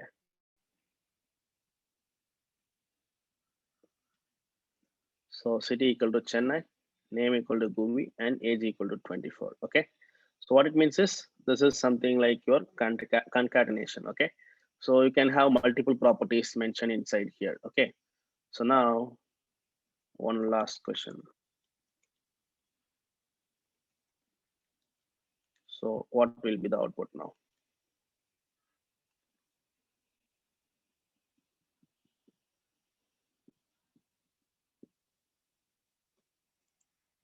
Okay, so most of them answered it right. Okay, so now I think now you got the answer. Okay, so order matters here. Okay, so see city equal to Chennai. Okay, until this point of them city equal to Chennai. Then you have property from your object one. Okay, concatenation. So name equal to Govi will be coming here, age equal to 10 will come here. Then you are modifying the property to 24. So initially it was age equal to 10 here, right? It will be modified to 24. Then you already have city equal to Chennai. It will be overwritten as city equal to Bloor. Okay. Okay. Yeah, that's why it's been printing in this way. Okay. So clear on the spread operator. So this is how we need to use spread operator.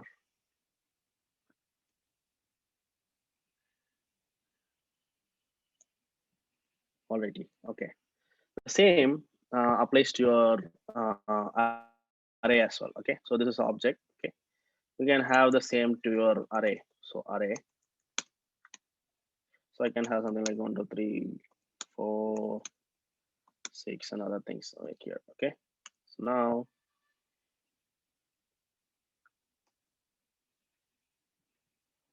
so array 1, array 2. Okay. So what I'll do is I can take the copy of my array 1 here. Okay, array 1, simple. So it's going to be one more. Okay, so I'm taking a copy of my array 1 here, and you can add some properties like 12, 13, 34, and other things. Okay, and you can add some properties at the end as well. Okay, something like this. Okay, so console them, console the array 2 over here. Okay, so see 12, 34, and the new array from my 1, 2, 3, 4, 5, 6. Okay, so 1, 2, 3, 4, 5, 6, and 89 and 23. Okay, so you can have something like this. You can have multiple things. You can have them here, or you can have them here. Any places that you want to concat. Okay, so this is a thing basically. So any questions on the destructuring part? So on object and spread operator with object and array. So spread with object, spread with array. Okay, clear on this? Can you move on to the next topic? So your spread is done. Can everyone confirm? I think okay. Okay, so now I'm going to have class. Okay, I will first copy the class here. Okay, so js class dot js. Okay, so what is a class? So that's the thing here, right? So class is nothing but you already know it. Okay, so only thing is if you want to have a schema, for example, if you go into a person object, something like where I can see. So this is a person object. Okay, so this is an object. Okay, so this is for a particular person called Guvi. Okay, suppose I need to have the same properties for one more person. For example, this is person 1. Okay, and I need to have the same property. Okay, so what I'll do is here is return this dot name. Okay, So this is made something. Okay. Same way for person 2. So if I get the another person, I need to use something called person 2 here. Okay. I need to have the something like test here. Same way, if I want to have person 3, I need to have it in this way, and I can have something like this. Okay. See the properties inside, like get name, age, and everything. Name, age, everything is same properties. Name, age, get name. Name, age, get name. Name, age, get name. Okay. So everything is same here, right? So you need not initialize one, you need not create a particular object again and again for each and every persons. Okay. So in that case, you can create a class. Okay. So how can you create a class here? So class, so person. Okay. Okay. Simple. Okay. And you have created a class now. Okay. So class can have those properties. So what are the properties that I mentioned you? So your object has something called here that I had here. So it has properties called name, age, and a function, right? So get name. Okay.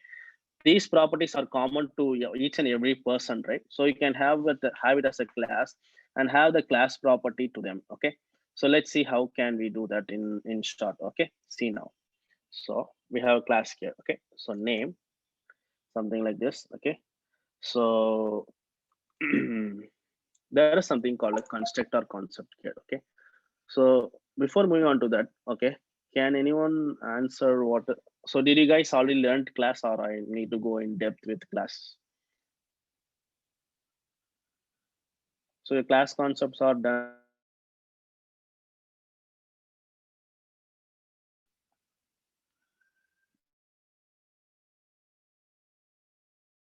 Okay. So it's not covered. Okay. So let's see.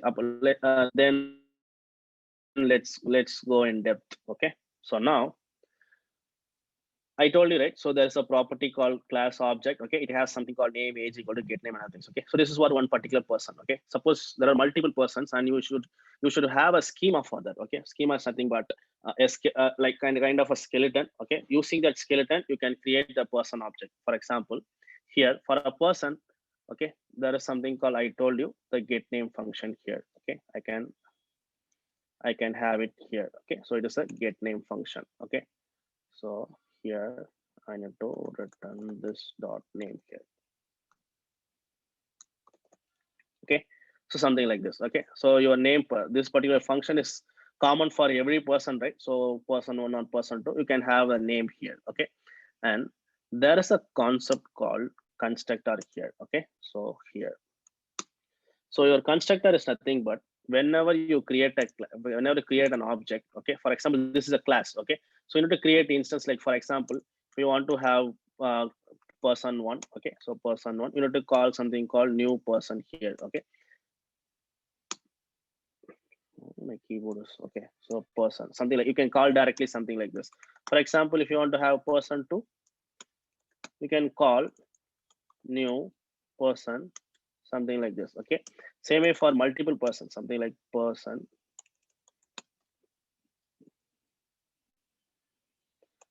3, and you can call directly new person over here. Okay. Instead of creating, I told you an example here, right? So this is a person 1. Okay. So if instead of creating something like this for person 1, you need to create in this way. Okay. This is for person 1. Same way for person 2, you need to create one more logic, something like this. So this is for person 2. Okay. Same way, you need to create the same concepts in person 3.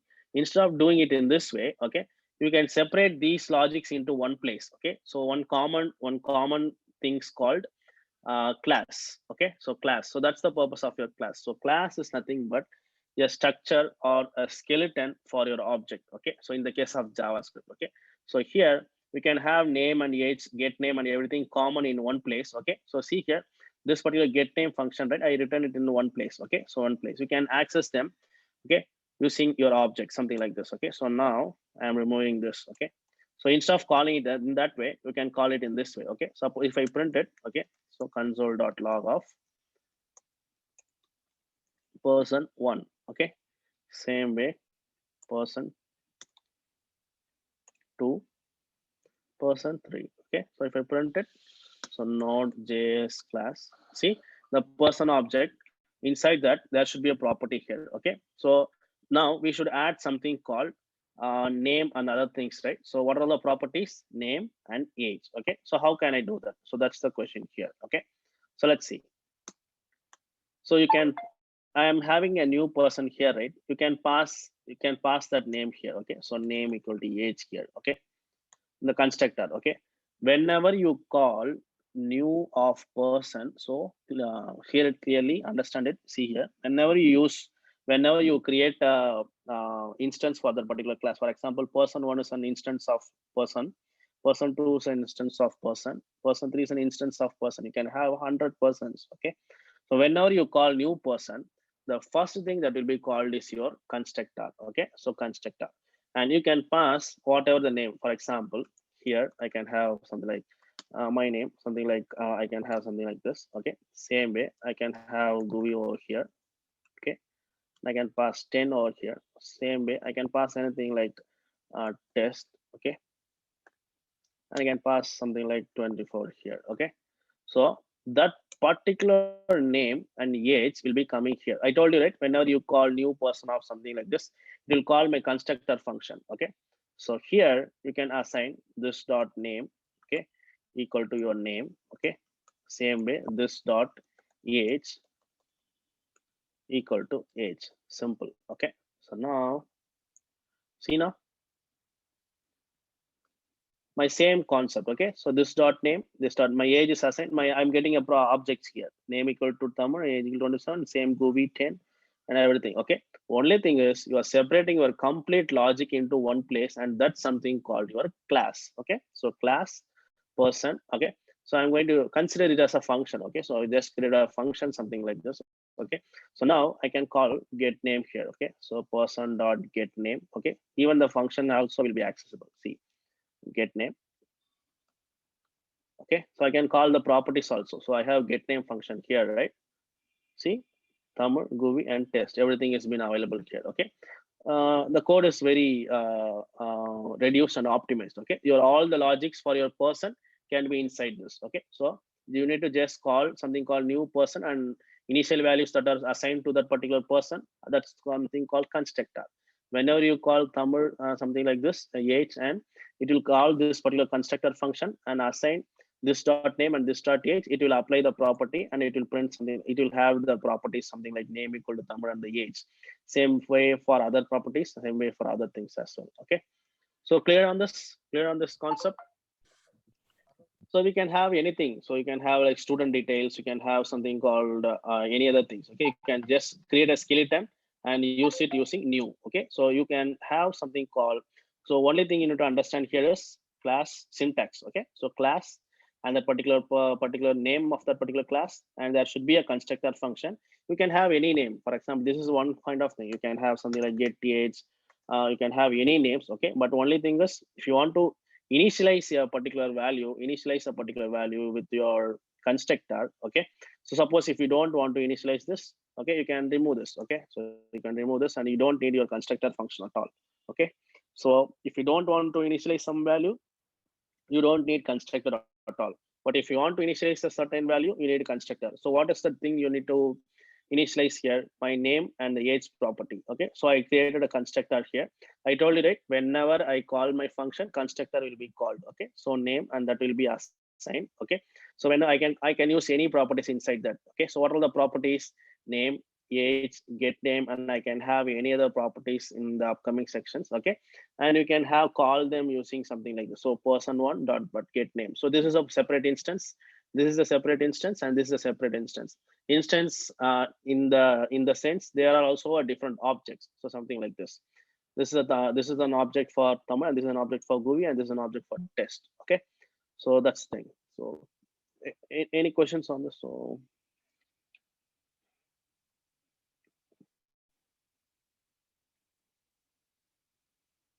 we can use call function. Why we use class? So class is the latest syntax of ES6. Okay, so you cannot like implement everything using call. Okay, so you can have so class object is a key thing in whatever the programming language that you go. So Java, Python, and whatever the thing. Okay. So there is no class and object concepts in JavaScript in previously. Okay. So this has been newly introduced. So always prefer class and object. Okay. So this is what your class is everything. In React, everything is class. Okay. So you need to know this. Okay. So each and every component inside your React.js. Okay. It's a class. Okay. Constructor and get name. Okay. You can have any properties and have them placed it here. Okay. Tamil, Column. Yeah. yeah, I have a small doubt. Yeah. Please go ahead. Like in the line number 12, we are just creating a new object. Exactly. Yeah. Line number 12, 14, 16 and all, we are creating a new object. So when we are creating the new object, that constructor will be invoked. Exactly. Like if I'm not creating any new, if I'm not creating any new object, but I'm mentioning a constructor. So when the particular class, the class name, for example, the line number 1, the person is there. So when the person, the class got invoked in some other function, some other class, so the constructor will be loaded or it won't be loaded. I missed you. Can you come again in the last two sentences? Yeah, sure. Like, see here, line number 12, 15, 16, 16 and all, we are just creating a new object. So when we are creating the new object, that constructor has been called. Exactly. Yeah. Constructor has been invoked. Okay. That, for example, the at the line number 1, class person is there. I'm creating a new class person 2. Okay. So one more class here. Yeah, one more class I'm creating. Okay. So something like person 2. Okay. Okay. Where please comment the line number 16 to 21. The objects, we don't want to create any objects. Okay. So in the line number 12, if we are calling the function, if we are calling the person class, whether the constructor got invoked. Okay. I got you. So it's something called inheritance. Okay. So there is a concept called inheritance. Suppose if you want to access these properties, okay. So name and age, there is a concept called inheritance. The next topic is inheritance. So that's what Okay, I was trying to understand that. Okay. Yeah. Sure. Thank you.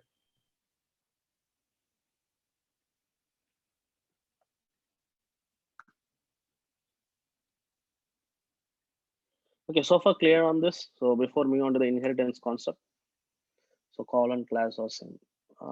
Kind of, yeah. Call and class are kind of okay, but class is nothing but your basically class. How we say is so in the case of call, you will be having call. So have you guys learned prototype in object prototype?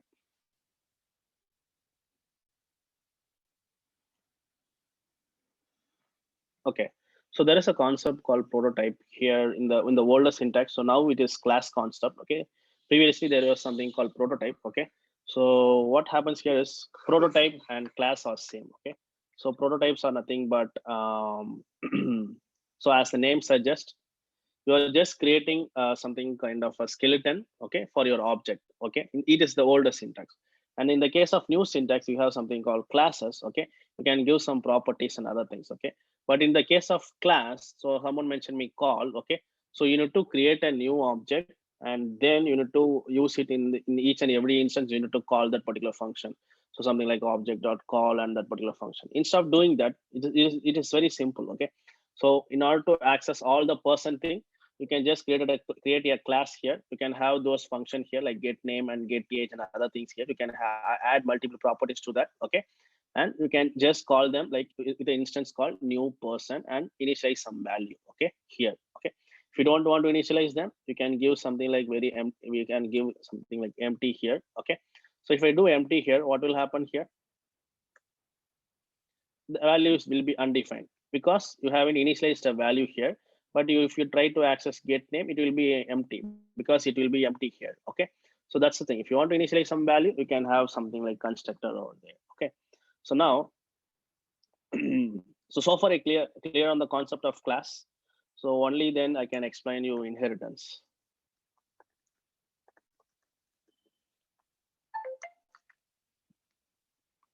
Can everyone confirm?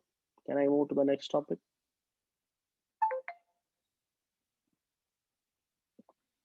Okay.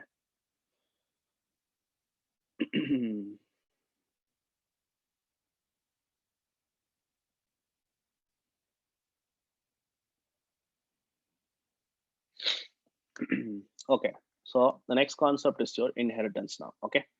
So what is an inheritance? That's the concept here. Okay. So for example, a person can have name and age. Okay. And this person can be, for example, in the case of something like e-learning. Okay. This particular person can be a student, can be a mentor, or can be any other role. Okay.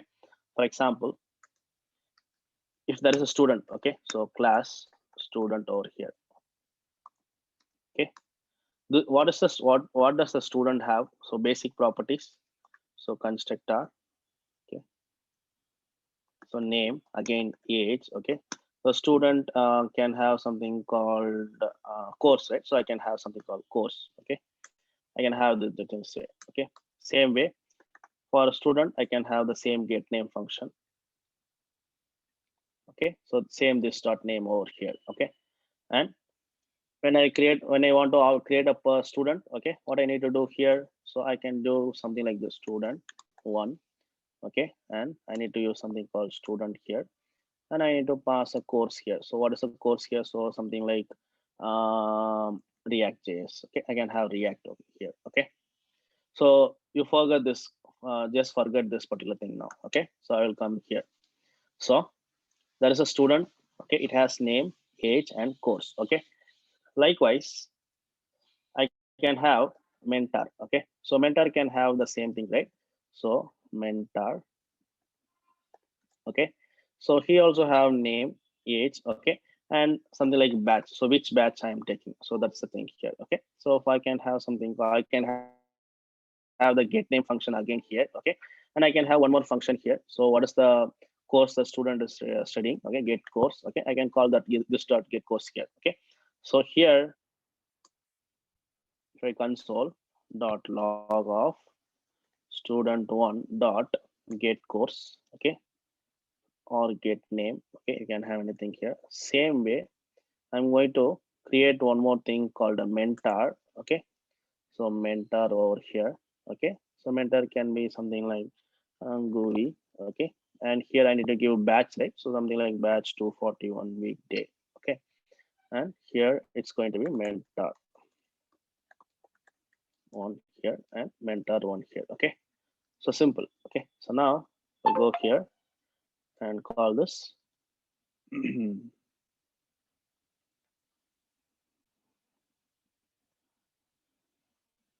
oh sorry, here this dot name equal to name. Okay, this dot age equal to age. Okay, this dot course equal to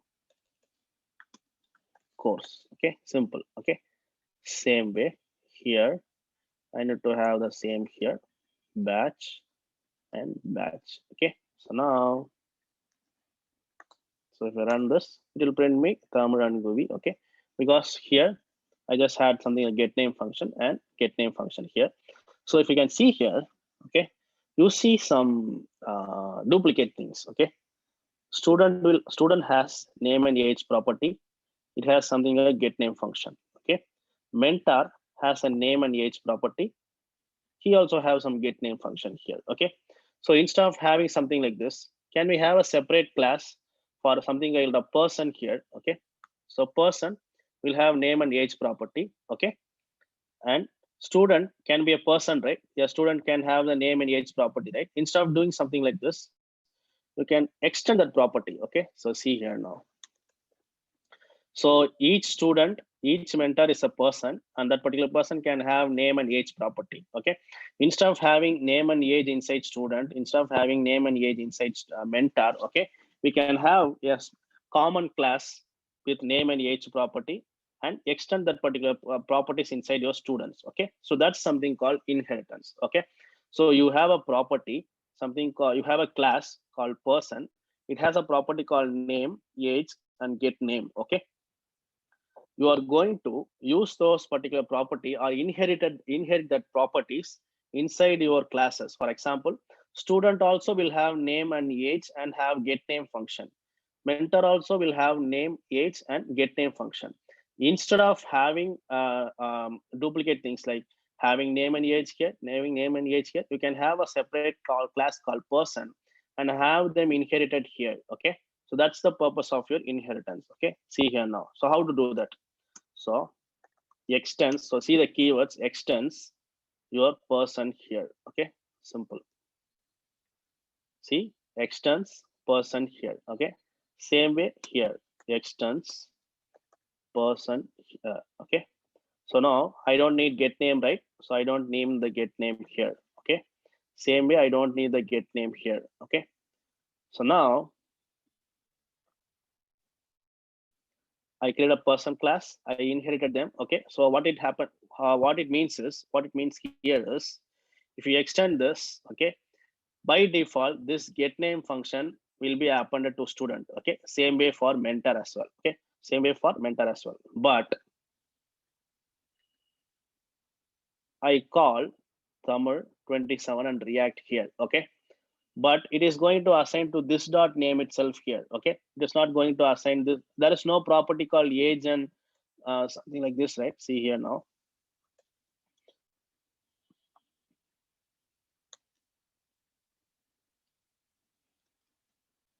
So see, I have a person class. It has name and age property. Okay, I have a student class and extend that particular person property. Okay, so I need name, age, and course as well. Okay, same way for mentor. Okay, I extended the person concept here, like person object here or person class here. Okay, it should have name, age, and your batch also inside that. Okay, so how can I do that? Okay, that's the thing here, right? So that's why we use something called inheritance. Okay, so now I have used constructor here. Okay, so if I run this, it will throw me an error. Okay, so here in the case of your this dot course here.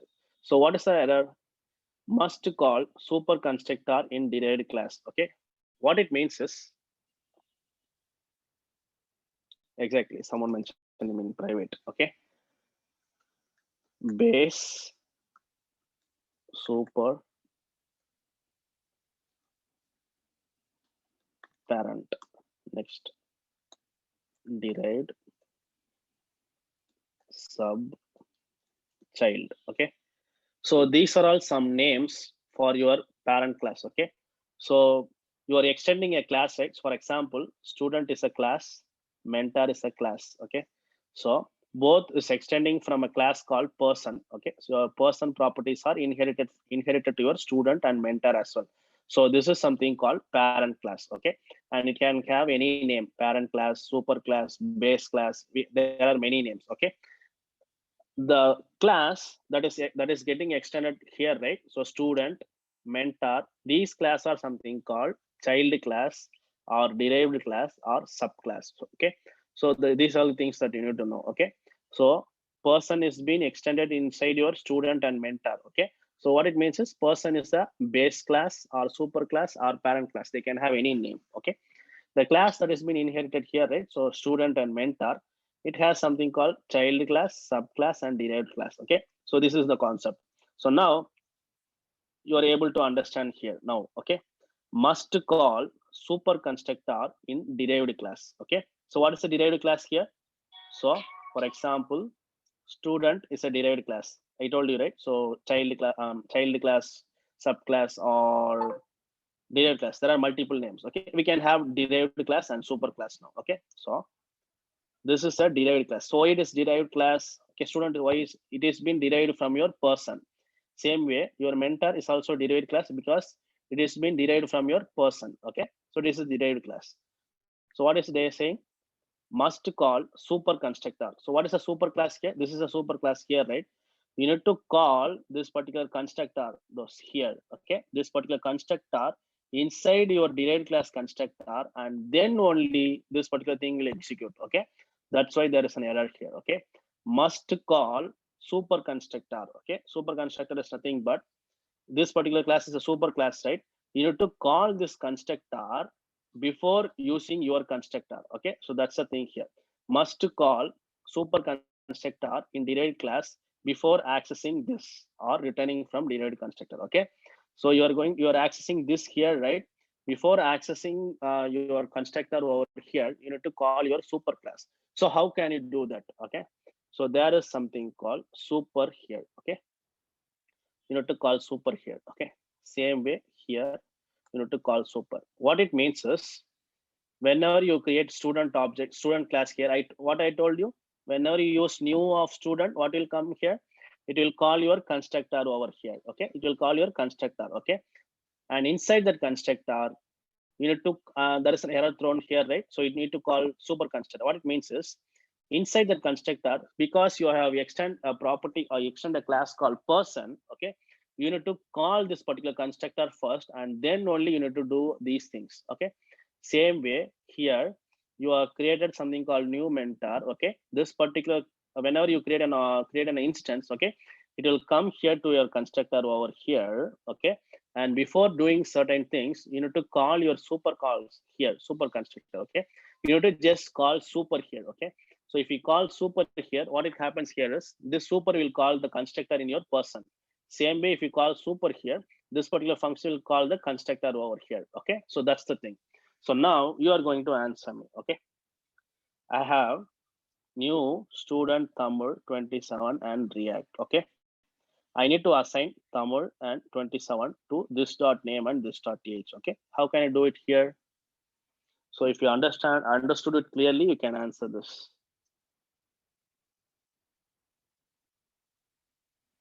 Here, I'm getting name and age property. Okay, so when our name Tamil and 25 age equal 27, course will be coming here. Okay, so you just assigned your constructor course here to your course. Okay, so now your student property will have only course. Okay, so see, so if I print, so I'm just having the student alone. Okay, so watch it clearly. Exactly, someone already mentioned it. Okay, so what I told you, whenever I create an instance, okay, it will call my constructor. Okay, so new student, right? It will call my constructor. Inside my constructor, I will be getting name and age and properties, right? Here, I'm going to access only the course. Okay, but name and age property, I have a common place here in my person. Okay, I told you, whenever you use constructor here, you need to call your super here. Okay, whenever you call super, it will call this particular constructor. Okay, this particular constructor have name and age property, right? So it should be name comma age, simple. Okay, so now if I print my student dot get name here, see, Tamil is coming here. Okay, I don't have get name function at all inside my student. See, I have student here. Okay, I have student, but I don't have my get name function at all, but I can access get name here. How is it? How can I do that?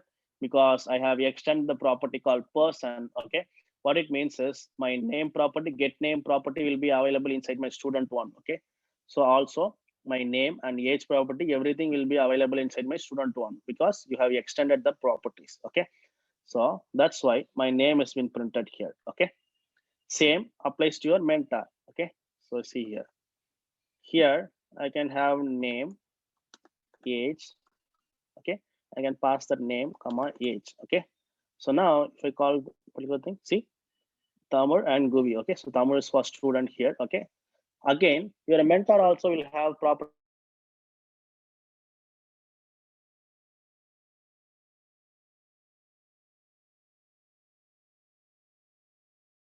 age and get name property. So even if you don't have so even if you don't have get name property inside your class, okay, inside your class method, since you are extended, that particular method will be available for you. You can directly call them here. Okay, if you want to assign some values to your name and age, okay, you need to call something called super. Okay, it will assign that particular value basically inside your constructor. Okay, clear on this?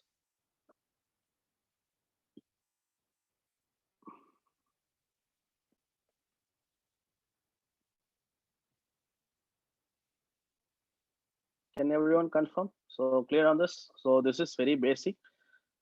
Person class, and you're extending, your student will have name and age, your mentor also will have name and age. Okay, so also the get name function. Okay, instead of having that in each and every class that you built, you can create a class called person, and have them extended to your student class here. Okay, that's the thing. Tamil. Yeah. Same here. One doubt. Like, see, like, for example, line number 26, we are using class mentor, which extends person. Exactly. Okay. So we want to use the name and age from person, which is a super class. Yeah. So I have to create a super function to mention to use the person that age name.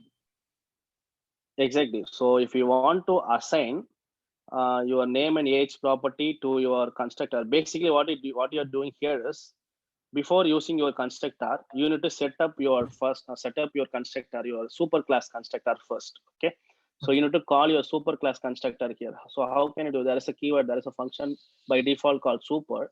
If you call that super inside and call with some params, okay, it will call the constructor, that is person here, right? It will call that particular constructor inside your person. So basically this function, okay, it will assign, it will do certain things, and your property or your object will have a property called name and age by default. If you do this, okay.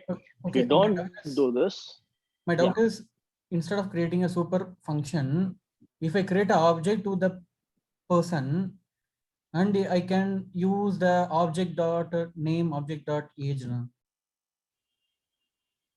here, Yeah, here. Line so number instead of 28. passing object, yeah, you can do that. It's one another way. You can pass it in that way also. So if you want to do it in that way, we can have it in this way. So name equal to GUI and age equal to 27, batch equal to something like this. Okay. So you can pass it in this way. Okay. And whenever you want to pass it here, you need to pass it something like this: object dot name and object dot age, and something like this. No, It's I'm not saying like like you can pass only I'll remove the we can pass anything. I'll remove the line number Is 28. that the thing that you want to know?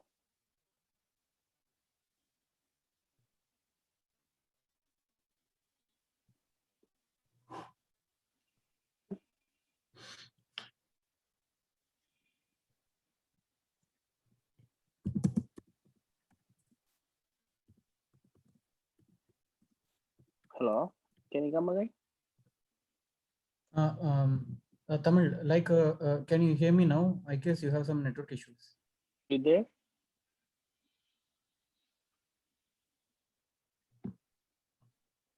Yes, I can hear you. Like, yeah. Now we commented line number 28. Guys, I'm can creating. everyone hear me?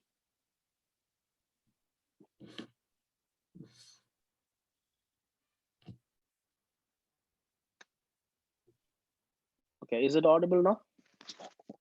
Yeah, now it's audible. Can you come again? Now it's audible. Yeah.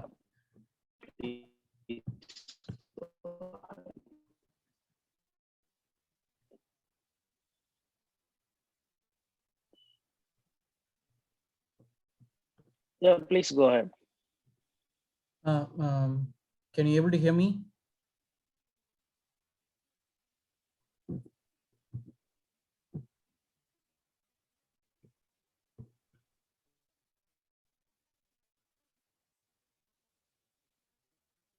Yes.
Hey guys, can you able to hear my voice?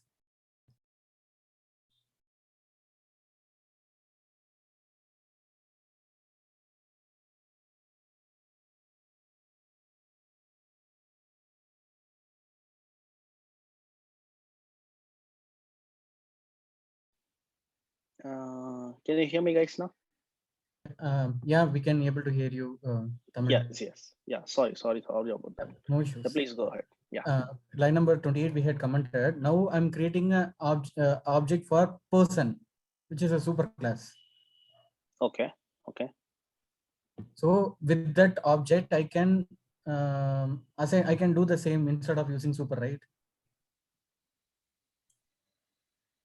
Okay, so here I have a mentor one here. Okay, so if I remove this, okay, so this, I hope this will be your question. See here now. So I have a batch here. Okay, so here I have mentor one here. So now you're asking, can I create an object for person? Is that the thing? Yeah. Here, so no, that's how your class works. Okay, so you need to have a constructor and then call them. If you don't want to do that, it's like normal JavaScript, right? You can directly mention your properties. For example, see here now. So if I have mentor one dot, see my name property, get name property will be directly available, but those values will be empty. For example, my object dot name and my name and age property will be empty if you don't mention this. Okay, so if you don't mention in this way, that's what I told you, there will be an error, must call super constructor. Okay, so whenever you use constructor over In the here, line number 28, you please you please create an object for person. person. Okay, Yeah, so person. okay, I can create an object something like, okay, I'm getting your question now. Okay, so something like person here, a new person, something like Yes, this. yes. Okay, so here, So the person dot age. something like this. So this is what you mentioned. Yes, Okay, yes. let's see.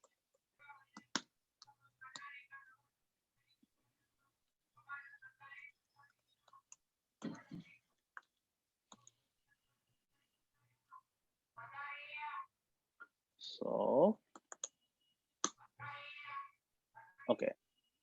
So now what should I do with the person here? Now I'm assigning the person dot name equal to this dot name, person dot age equal to this dot age. At the line number 29. Here, this dot name. Person dot name equal to this dot name. Okay, that's what you already created here, right? Yeah. Same. Okay, so person. Yeah, that's what your name and age has already been initialized in your person, right? So why do we need to have person dot name here? No, I tried without using super function. So Okay, what happened?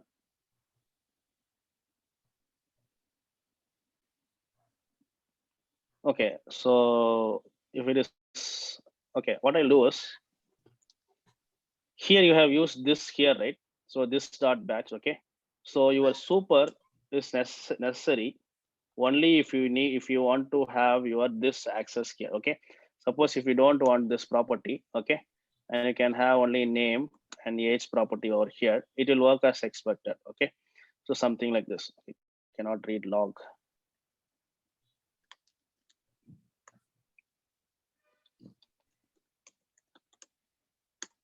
Okay, see here now. So Tamar and Tamar. Okay, I will have GUI here if it is confusing, or I will command the student details here. Okay, so mentor. See, GUI has been printed. Okay, so what is the thing here is super is necessary whenever you need to access this here. Okay, so that's the thing here. So that's what the error message is. So if you go here, must call super constructor in derived class before accessing this. Okay, so that's the thing here. okay. So if you don't, even if you don't mention constructor here, okay, so even if I don't mention constructor here, okay, something very simple, nothing other than that, my mentor one will have properties here. See, age, get name, and name, because you have extended the person object. Okay, so if I call get name and call them, it will be undefined, obviously. Okay, so you have called here. Okay, so if you don't pass any values here, okay, so if you don't pass any values here, I told you, right, it will be undefined. See, undefined. Okay, Yes, yes, but yes. if you don't mention anything here and have the properties here, by default, if you don't have constructor, your base class constructor will be called. Okay, only then Default if you constructor. want to, yeah, only then if you want to have one more constructor here, you need to, if you want to assign the value to your person constructor, you need to call super over here. Okay, so that's the thing that I told you. If you Okay. don't mention something like this, it will by default call your constructor and assign that property, something like this here. Okay, still GUI will be available. How it is working? Because you have extended a property called person. Okay, but you don't have any constructor inside this. Okay, by default, your base class constructor will be called and name and age property will be assigned. Okay, so Okay. that's why GUI has been printed. But if you want to explicitly have a constructor over here, okay, and see now see this thing here. So I have nothing inside my constructor. Okay, it's just a normal constructor. Now if I run this, okay, see here, must use super constructor in derived class. Okay, so it will, you need to explicitly give that. Okay, so if you want to have something like this, whenever you use constructor explicitly, you need to call your super constructor. If you don't mention anything, okay, if you don't mention anything, by default it will call your person class automatically. Okay, but if Okay. you want to have explicitly, you need to call using super. Okay, now it will work. Okay, something like this. Why it is undefined? Can anyone answer? So what it means is you haven't assigned your super constructor, you haven't passed your name property. So name here and name here, you need to pass this name property, right? So you need to pass that name property here. Okay, and super of name here. So if I call super dot node.js here, Good. GUI will be available. Yeah. Clear? Thank you. Thank you. Thank you, Tamil. Yeah. Is it clear for everyone?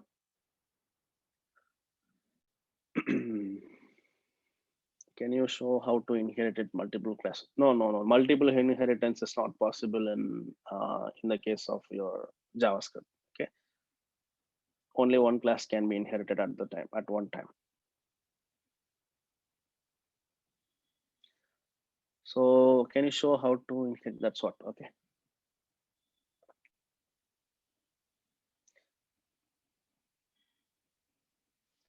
Yeah, that's what. Multiple inheritance is not possible. We cannot have multiple base classes. One thing you can do here is, for example, he's a mentor. Okay, so mentor is already having a class called person. Okay, so now if you want to have one more class, something called subject. Okay,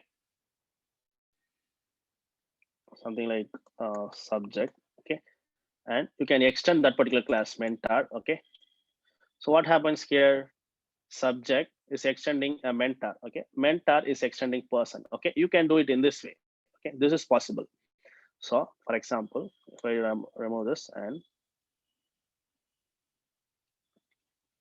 so what I'll have here is I will have name, age, and batch. Okay, here. Okay, I will have the name and age property here, and this dot name equal this dot batch equal to batch. Okay, simple. Okay, now inside my mentor one here. Okay, so it's going to be subject one. So sub one dot get name. Okay, the same properties I'm going to send now. Okay, if I run this, so I'll console these things. See, GUI will still be available because you have extended the property. If I call like batch, okay, I will have one more property called get batch. Okay, so to understand the properties here. Okay, so return this dot batch. Okay, simple. So if I call get batch here, okay,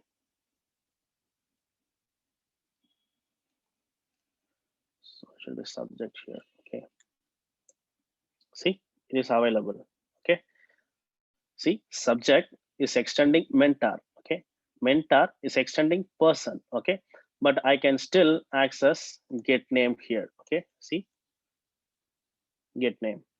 Same way, I can access this particular property also. So mentor has certain properties, right? Get batch. I can call that particular function as well. See, okay. So this is how we can. In this way, you can access multiple things. Okay, but you need to go over one other things like subject, mentor, and other things. Okay, clear on this multiple things.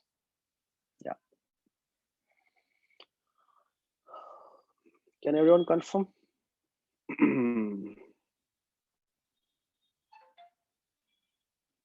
Already. Okay. So your class and inheritance is done now. Okay. So we have one another thing. Can we go ahead or we can see it tomorrow? So we have only one thing to be covered, something called modules. It's up to you because it's already like 2.5 hours. Is it okay?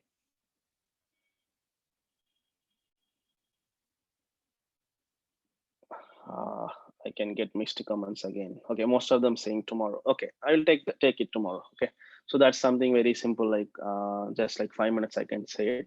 I can take it tomorrow. Okay, so topics that we covered here today. So difference between varlet and const. Okay, so objects, how to access them using dot and square brackets. Then how to access this. I told you the difference in arrow functions. So what is the difference? There is no this and there is no the syntax differences. Okay, then we solve array functions, some amount of. Okay, so I'm not going to show everything. Okay, so then destructuring, spread operators, class and inheritance, and modules. Okay, so modules I will show it tomorrow. Okay, so that's like 5 minutes concept. That's not a big deal. Okay, so what about oops concept? I think there will not be an oops concept in the case of React. Okay, so React. So these are some oops concepts. So class and objects are oops concept that has been covered inside your JavaScript. Okay, so that is not specific to oops. Okay, so oops, there will be a separate class. I think it is not completed for you. So oops doesn't is any mentor took oops concept. Okay, so there will be a separate session, I think, for oops. Okay, one another mentor will be coming, maybe like after React or React and Node, maybe. Yeah. Okay. Yeah. We are done for today, and I will give you these topics that we covered here. So yes.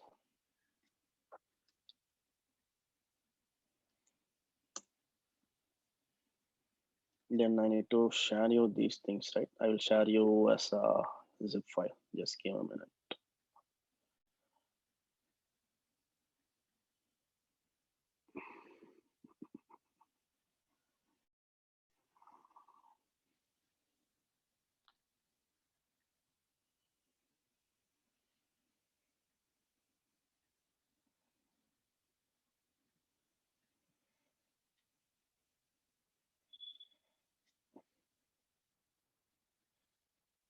Okay, I have shared you the file as well. Okay.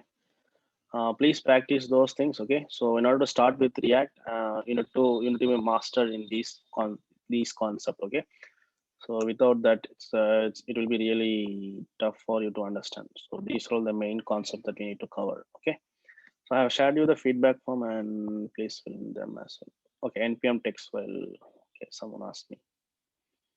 So desktop notes. So npm commands. Yes, here it is. Okay, I have shared you the things.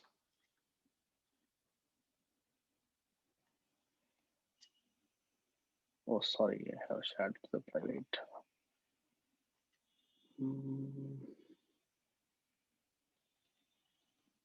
Okay, I have shared you the npm commands as well. Okay.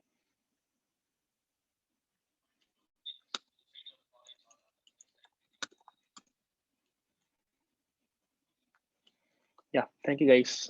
See you tomorrow, and we will start React tomorrow. Okay, so please get strong with your basics. So least the JavaScript part that we covered today. Okay, so that would be really helpful for you. And feedback form I already shared you. So again, I will share it. Yeah. Thank you guys. Bye. Have a great day.